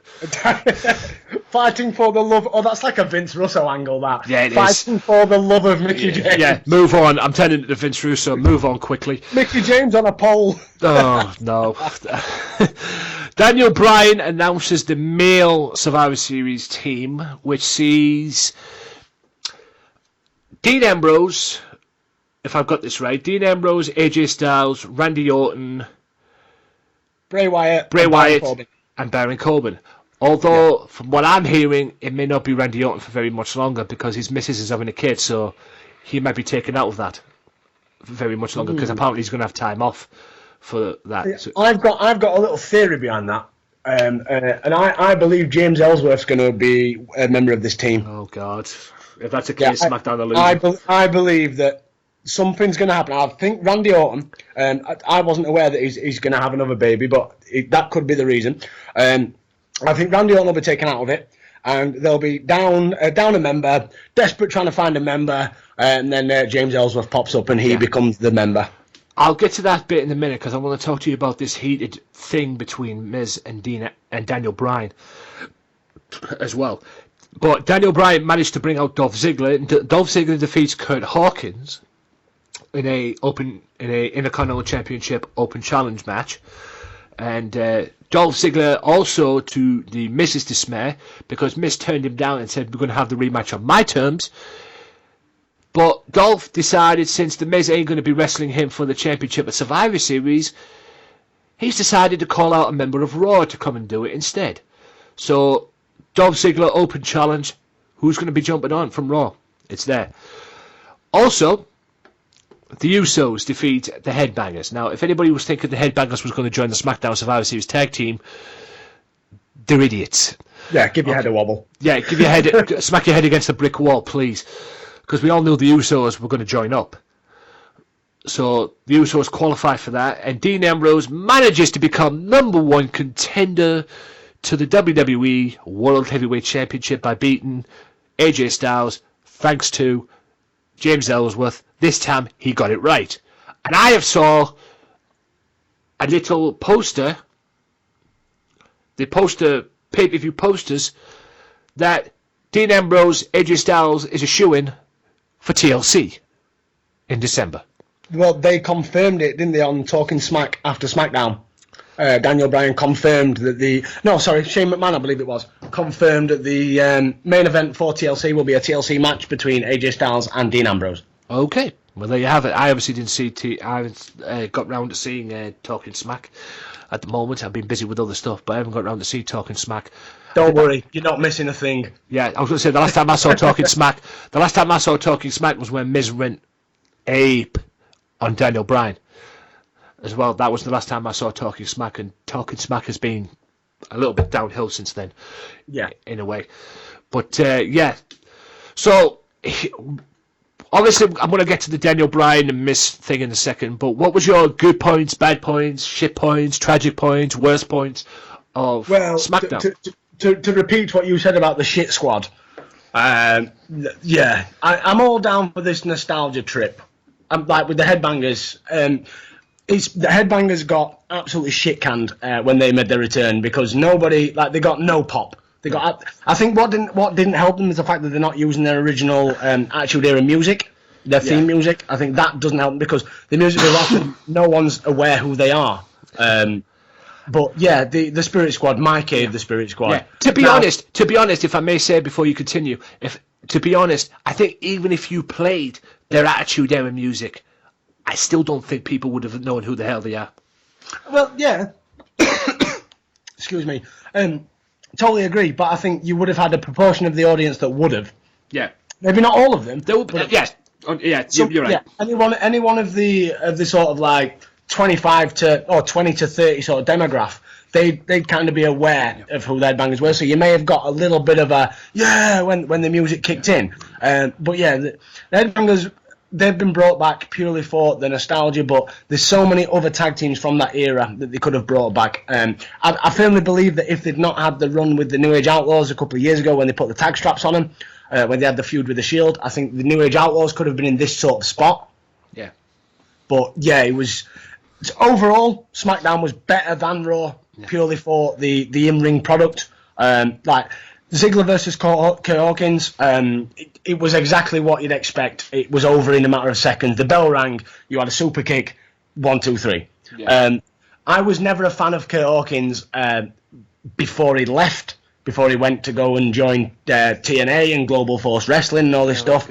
I think this is another one where they've spent so much time and effort on his promos, ripping off the Chuck Norris facts with the Kurt Hawkins facts, but it got very stale very quickly. But I'm very interested, and it did pique my interest with the whole Orton, Kane, Bray Wyatt situation, where they had the after Orton won, they had the moment where they all stood on the turnbuckle all posing, and then you had the backstage segment where Randy Orton's eyes were flickering, and it's a little bit of creativity in a very bland product at the minute. Yeah.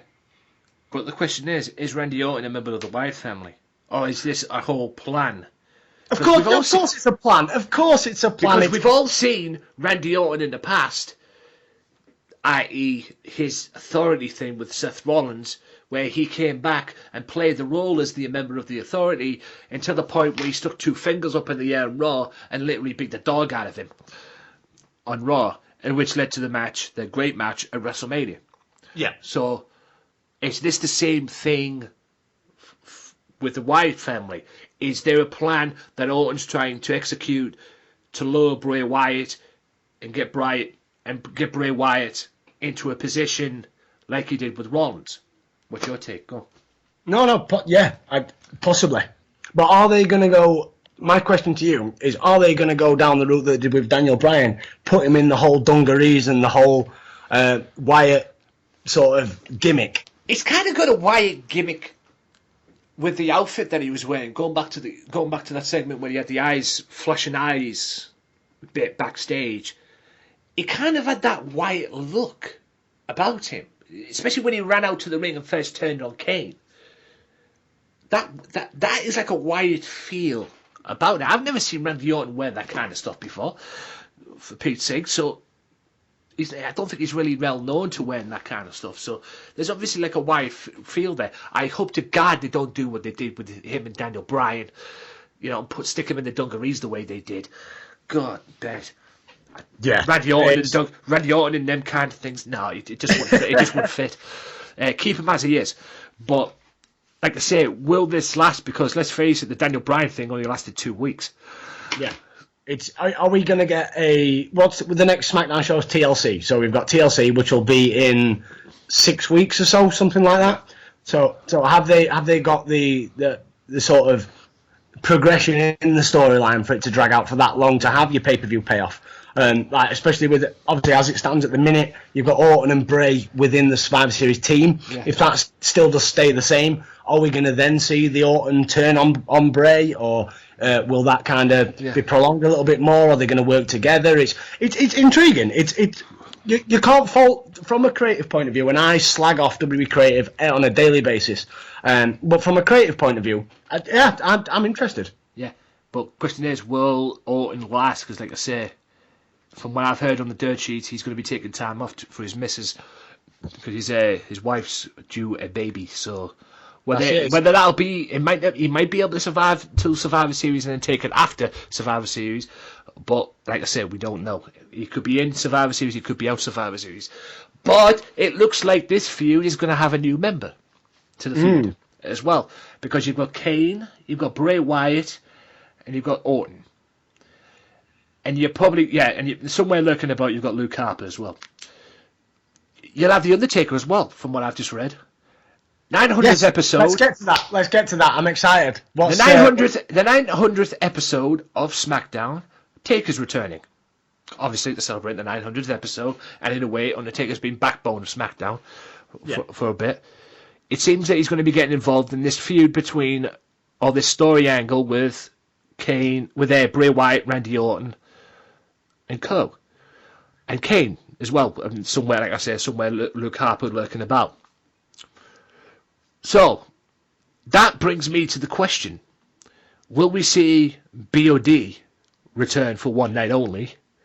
Because I'm figuring in my head right now, Randy Orton teaming with Bray Wyatt against Kane and Undertaker. It's looking that way. What's your take on it? I'd rather not, because we've had that when Undertaker did his little return. Was it a couple of years ago where he was appearing on SmackDowns, where they were having was that not against the Wyatts? Yeah, yeah. It's Survivor Series. I can't remember what anniversary it was, but you had the main event. It was the 20th. Yeah. Yeah, so it was BOD. It was BOD versus the Wyatt family. Yeah. Yeah. So we've had this before, and I think I'm all down for Taker. Like, I'm one of the biggest Taker marks in the world, and so I'm all down for seeing Taker again. No problem at all. But is that to say that 30 seconds ago I was praising the creative team? This is back for me shitting all over the creative team. Is that for them just going with the norm of going with, right, well, we've got a feud where Kane's a man down, he's getting beat up 2-1. Is it going to be where Kane's in the ring getting battered by Orton and Wyatt, and all of a sudden Undertaker comes out and then it gets turned into a tag team match later on in the night? There's other ways. There's a lot of young guys on SmackDown, a lot of very young, talented guys, like Baron Corbin for one. Why not utilise Undertaker with Baron Corbin? Yeah. I think at the end of the day, I think they're looking, obviously, it's like with the Royal Rumble. They're obviously looking to make the Royal Rumble the biggest Royal Rumble ever in history, because it's back at the Animal Dome and it hasn't been there since 97. So obviously they're looking to make that the biggest one in history. Obviously, with this being the 900th episode, they're looking to go for something big on that, and no bigger than The Undertaker returning.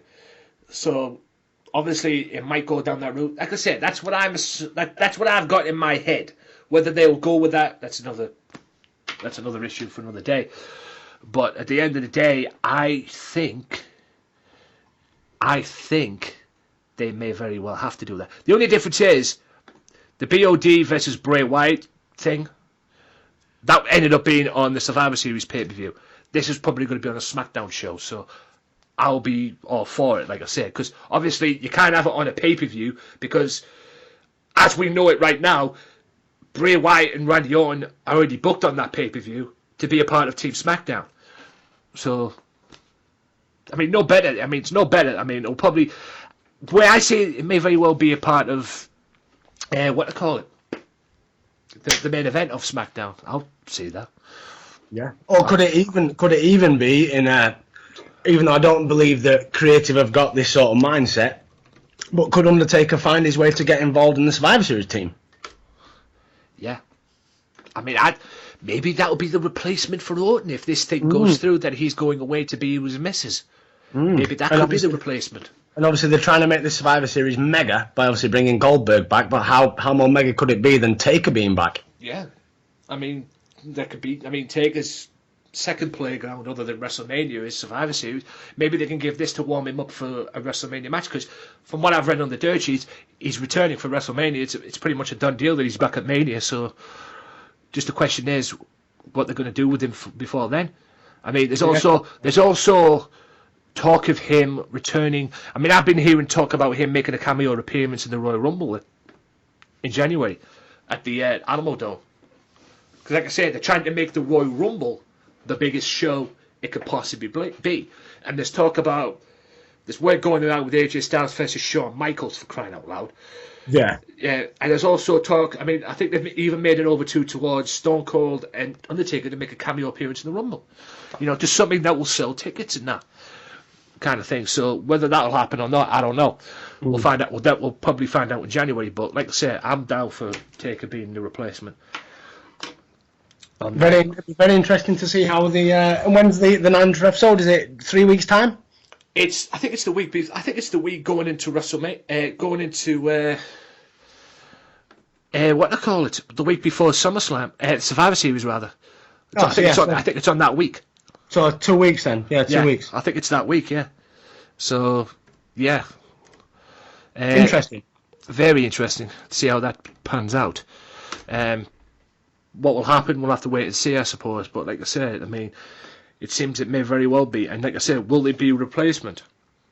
Will it be the replacement? Will they have to end this feud between, or this possible storyline with what I call it, with Orton and Bray Wyatt early since Orton's going to be supposedly going away with his missus and that, to be with his missus and that. So we'll have to wait and see, I suppose. Very much, yeah, definitely. Right, overall, what would you give SmackDown? I'd give it, if I were going to go out of 5, we give Raw a 0.5, I'd give SmackDown a solid 3. Yeah, I'll give it a solid 3 too. SmackDown is definitely owning Raw, and to confirm, the 900th episode of SmackDown will take place November 15th. So 11 days time. Yeah. So what will happen between then? We'll have to wait and see. Let's hope Taker returns. Very much so. Very much so. Let's say you believe it when you see it. Right.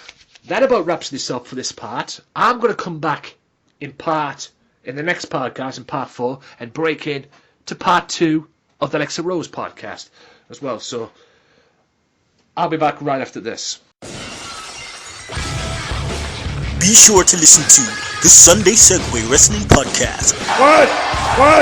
Every Sunday with Kinny Killer and the Galdem Sugar Shubs. Yes! Yes! With all the news, views, and laughter that you want. They like jet airplanes. Woo! They like long limousines. Every Sunday, the Sunday Segway Wrestling Podcast on Podomatic, iTunes, and YouTube. So why don't you choke on that, slap nut?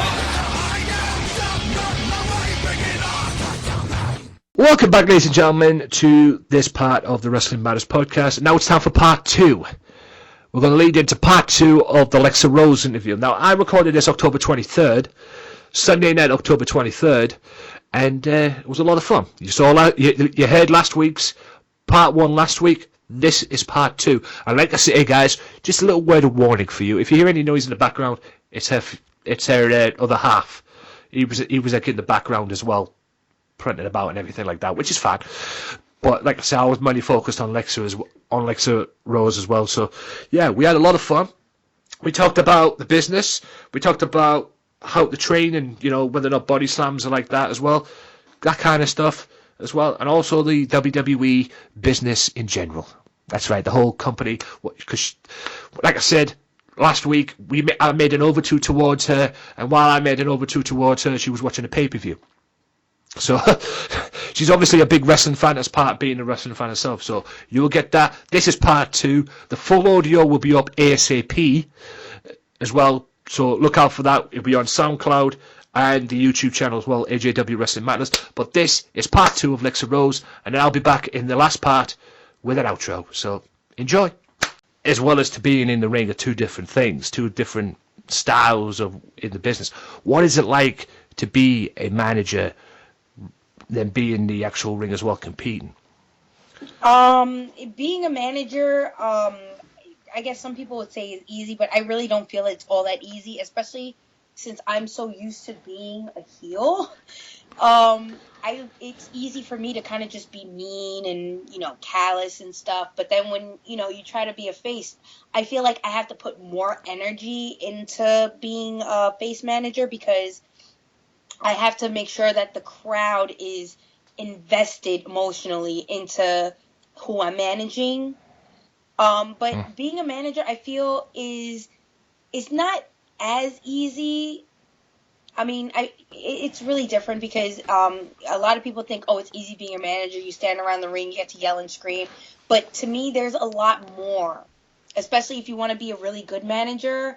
I was taught by Vinny the Guido. I feel, is one of the best managers in New York. He's both well loved and hated equally. But he taught me so much about being a manager, and he showed me that it wasn't just standing around and looking pretty and running your mouth, that sometimes you can also be physical as well. So I mean, it's not easier than wrestling, but I feel it's almost not quite equal to being a wrestler, but kind of a little bit under a couple of tiers, but like kind of up there. I just feel I like being a manager when I'm injured because it just kind of makes things easier for me, but I prefer to be in the ring in wrestling because I feel that makes more of a difference on how the crowd sees me as a person. Like when I'm wrestling Trigger, when I'm wrestling, or not wrestling, but when I'm managing Trigger, my boyfriend, or fiance actually, we try to I try to get myself into it physically so that I'm not just standing there being just a pretty face yelling and screaming and being annoying. I want to also be physically, not annoying, but I want people to see that, oh, here comes Trigger and there goes his manager. I got to keep an eye out for her because I know that she's not afraid to get into the ring and let me know a thing or two. So I feel like for me, right now where I'm at in my career, I would rather be a wrestler than a manager because I know that there's so much stuff that I can bring to the table.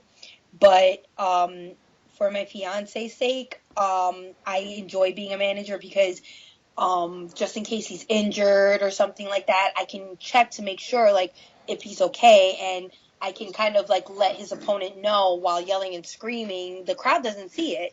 They think I'm just yelling at his opponent, but I can just sit there and then quietly say for 2 seconds, he's hurt, watch out for his like shoulder, or he's hurt, watch out for his knee, or something like that. So I feel like in a way I try to be above and beyond a manager than just standing around the ring yelling and screaming. I like to be able to kind of help out in a way to like kind of let the ref know like, oh, a part's coming up, be ready, or something. I like to be able to help the match go smoothly. But I definitely prefer being in that ring, wrestling more than just like managing. Yeah, there's nothing fun with beating somebody up and then not having to look around and see a cop come after you. Beating somebody up. There's nothing fun than that. Even I figured that out. Yeah, even I figured that out as well when I did my fair share of wrestling. Just beating somebody up. And when I first had I wouldn't say my very first match, like my training match that I had. Even when I was having my training matches, we used to do like sessions in what I did and everything. And at the end we used to do these like 10-minute matches or maybe 15-minute matches, whatever time we had left, kind of thing. Oh, round robins, like we used to do. Yeah, like kind of like a round robin matches. We used to pick your partner, or whatever it is you're going to do. You're going to wrestle that person, and then once you're done, somebody else comes in, they have their match, and whatever. I used to have their matches, and when I first got in, I started beating I already knew my fair share of what the business was like and how to go in the ring because I watched the damn thing on TV. Yeah. So you kind of get that inside of how to approach yourself and how to come across in the wrestling business. And then I just went in there and started beating this guy who I was wrestling up, and I'm like, good God, this is fun. Like, just going in the ring and just whipping somebody's ass and just beating somebody up and everything, and okay, this is fun. Yeah. And then looking around and seeing there's no cops there and everything. Okay, this is even more fun. Sweet. Yeah, I could sign up for this. I participated in a Royal Rumble match, my very first Royal Rumble match, or Battle Royal match, whatever it was. I participated in there, and I didn't know what the hell I was doing. I wasn't ready for it. They just begged me to go in there. They threw me in there at the deep end, quite frankly, and I just said, I'll just do it, just get out of the way and see what it's like. Yeah. And they came in. One of the trainers, the proper, like the trainee wrestlers and everything, came in, grabbed hold of me, this is the God's honest truth, shot me in the corner, and chopped me in the corner. Oh. And, yeah, chops are not pretty. Yeah. I said this to Johnny Ferrari as well. Chops are the worst thing in the history of the business to take. Okay, unless you're doing it to somebody else, then you're fine. But to receive a chop, they suck. And as I found out, I feel like are the only real. Yeah. I I guess, moves that you really do take besides like submission moves. But I feel like chops are one of those moves that you take that is not a joke. That's not something that you could train for or prepare for. A chop, I feel, is something that, you know, you can't, there's no way to kind of fake a chop. You need to be able to hit a person hard enough for the whole crowd to hear it, to let them know that you really did make an impact. So I took that chop. I took that chop. Yeah, I took that chop that he gave me. And this is the God's honest truth. I took that chop. And normally you would scream the place down. Yeah. I couldn't, but the scream was like inside me. So internal. Wanting to come out. And I was like, and I like held it inside, because if it had came out, I'd have definitely screamed the whole place down. Where I was, it sucked. I remember one time going to a show not far from where I live in an area called Billingham. And I got into one of the most strangest angles that I've ever got into in my life. And I participated in the Battle Royal that night as well. And it's like you correctly say, when you take chops and everything like that. I had somebody there who was wrestling me. Somebody grabbed hold of me and wanted the person who was in front to take the chop, to hit me with a chop and everything. I was like, okay, cool. So he grabbed hold of me, but the guy wouldn't chop me. He was like faking the chop. Instead of just like hitting the chop, he was like doing it like if it was an invisible thing. And I'm like standing there just like, fucking chop me, you idiot.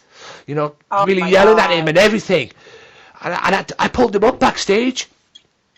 About it and said, what the hell didn't you chop me? He says, oh, the crowd didn't see it. No, the crowd didn't see it, but the bloody heard it. Yeah, I was really. like, jeez. Like, it's important just to hear it. Yeah. I mean, I can safely say, and I just want to give a shout out to like 2 women that know how to chop. One of them I've taken a chop with, and that's Autumn Breeze. She can chop. Let me tell you, she has definitely left some marks on my chest. So I gotta definitely give her props for that. And another one, I wrestled her in Puerto Rico. She goes by the name of La Amazona. She actually chopped a friend of mine and left a mark on his chest that lasted the whole entire trip we were out in Puerto Rico. So those are 2 women that you don't want to get chopped by unless you really can handle it. Well, I got chopped that many times in that Battle Royal, and I took my beatings, did what I did and everything. Came home, went to bed that night, woke up the next day, looked in the mirror, and I just saw these red marks across my chest. Yep. I'm like, oh, is that what it takes? Is that what it takes when you receive a job? When you receive chops all the time and everything? Although they chopped the hell out of me in the Battle Royal and everything. I just woke up the next day and just see these like red marks on my chest. I'm like, okay. Chops are no joke, ladies and gents. And there's your proof right there. Good grief. But that was interesting in itself. Who's been your toughest opponent that you've ever wrestled? I definitely have to say, my girl Autumn Breeze, she definitely, she's been around the business for so many years. She definitely pulls no punches when it comes to her chops, her forearms. She's a great worker, though, real safe. She's a sweetheart in the locker room. She's a sweetheart to this day. I will always give love to her. So, if Autumn Breeze is listening, much love. I would love to actually wrestle her again. She's actually so much fun to wrestle with. It's always fun to wrestle with someone that you connect with and that you're cool with. So she was definitely one of my toughest opponents because of her experience in the ring and just all around physically. She's just really, really good and knowledgeable and knows her place in the ring, knows her psychology. She's really, really a tough worker, and she really is kind of a no-nonsense, doesn't play around, strictly business kind of opponent. Also another one, she's actually up and coming, Jordine Grace. I wrestled her a couple of months ago. She actually wrestled last night for this promotion that I was working for, and she really she had a couple of us in the locker room like cheering the hell out of her for her. She was like so amazing, and I had the honor of working with her. So shout out to Jordan Grace, girl. You're doing your thing. You're doing really good. And the final one, and you know, she's a great, amazing friend that I've known since the beginning of my career, Nikki Adams. She's evolved so much, and she's still, you know, the sweet, funny, silly, you know, girl that I remember from the beginning of my career. And she's gotten so much better and so much tougher. And she's definitely another opponent that I would definitely not want to, you know, like not play around with. She definitely has what it takes. So those are 3 females that I feel like are definitely doing their thing. They're definitely my toughest opponents that I've ever had. I just hope that people can definitely, you know, look out for them if they're listening. You know, look up Nikki Adams, Jordan Grace, and Autumn Breeze. They're like 3 females that you definitely would be entertained by and that you would definitely enjoy, you know, watching in the ring. Especially Nikki Adams, because, you know, she's a complete sweetheart and she's always been there for me since the beginning, and I feel like she definitely deserves, you know, all the praise that she's been getting recently. If you like the Wrestling Matters podcast, why not follow the Wrestling Matters podcast now on Twitter at WM Podcast for all professional wrestling news. Wrestling Matters, wrestling fans. Welcome back, ladies and gentlemen, to the Wrestling Matters podcast, the final part, ladies and gents, and this is an outro, guys, so like I said, it's a quick reminder. Swerve Talk Network, Max Wrestling, Sunday Segway, Offshoot Radio, Evan McCabe, each and every week with yours truly on the Wrestling Matters podcast. Check them out as well. You can listen to episodes of the Wrestling Matters podcast on youtube.com/wrestling_matters_podcast. That is the SoundCloud. The YouTube one is youtube.com/AJW Wrestling Matters as well. And if you're on there as well, listen to us on there, why not give us a subscribe? You can get weekly podcasts each and every week as well, so check that out as well. Also download them for free on SoundCloud as well. Also check out the website as well, even though I'm still working on the website as well. Also Mystery Island, facebook.com/Back to the Island. Big supporters of them because they've done on me a lot of good stuff. Little heads up for you, Dave. I have had 4 autographs from them because I've worked with them and promoted them on this show and everything and let people know. I've had 4 autographs from them. From Carlito. Remember Carlito, Mr. Apple Spitter? I do. I spit in the face of people who don't want to be cool. Yeah. He's kindly to give me a autograph as well. I've had D'Lo Brown. I've had 2 autographs from D'Lo Brown. One I met him. Nice. Yeah, one I met him in Middlesbrough. He came up to Middlesbrough and did a show, WZW, which featured him, Raven, and the Sandman on the show as well. And he signed my autograph that night. And he signed me another autograph on behalf with Mystery Island as well. There's that. Rockstar Spud. TNA's little Rockstar Spud in TNA as well. And probably the best heel in the business and one of my favourite wrestlers at the moment in the British Indie circuit as well. Thank God he hasn't been to WWE, because I wonder what the fuck they'd do if he was in WWE. He has appeared in TNA. Obviously he hasn't lasted, thank God. Jimmy Havoc. Oh, great. Wow, love him. Yeah. Love me. Please stay away. If you are listening, I don't know. I'd love to think that you are, Jimmy, but if you are listening to this, please stay away from WWE and just keep doing what you're doing. Yeah,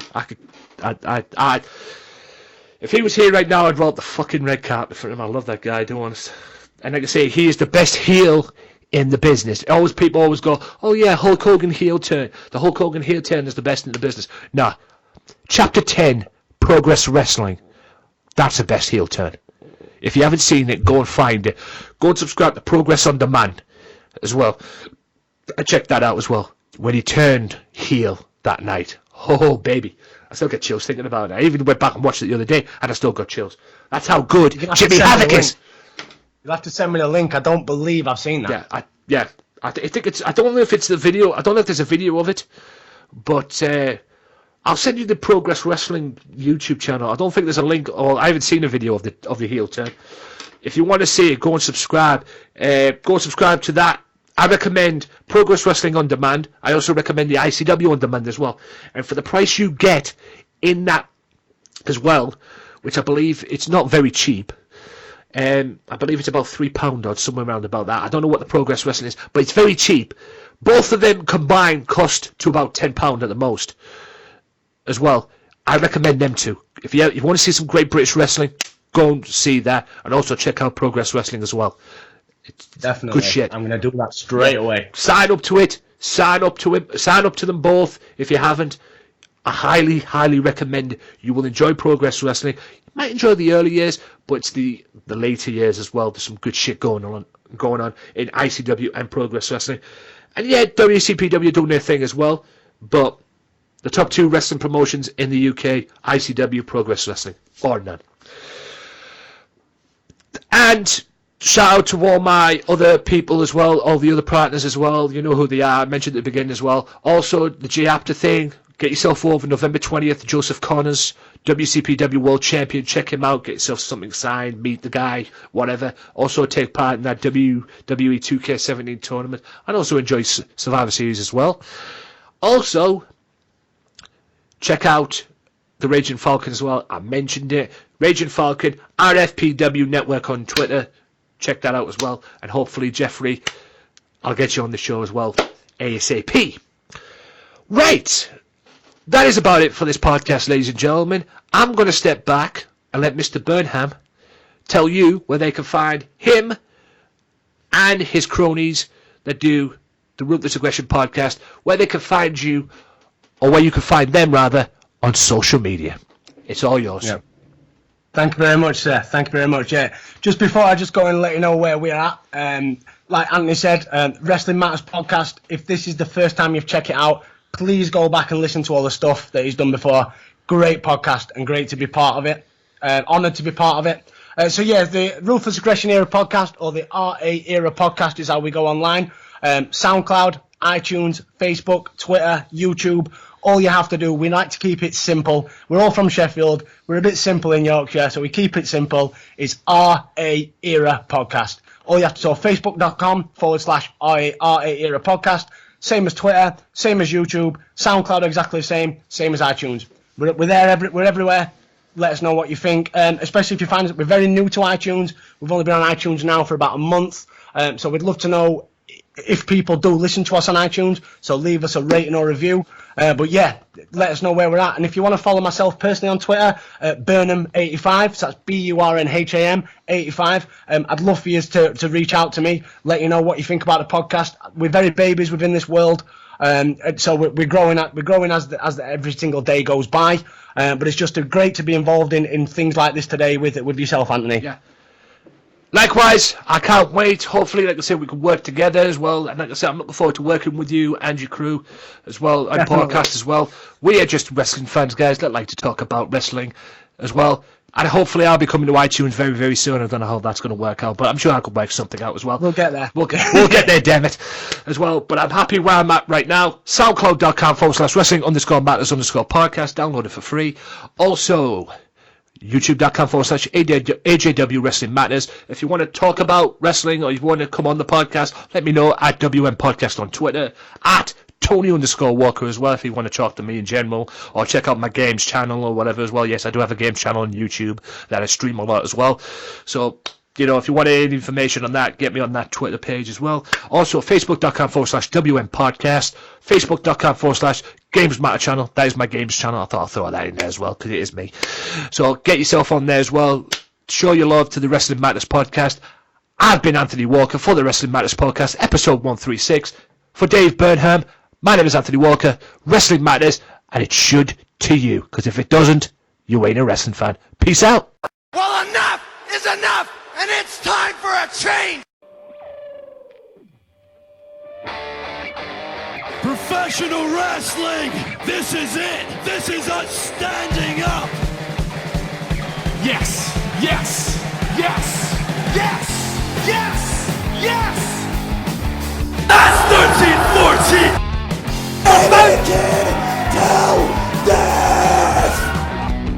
Dina, I am the best in the world. 'Cause that's the bottom line. 'cause Stone Cold said so.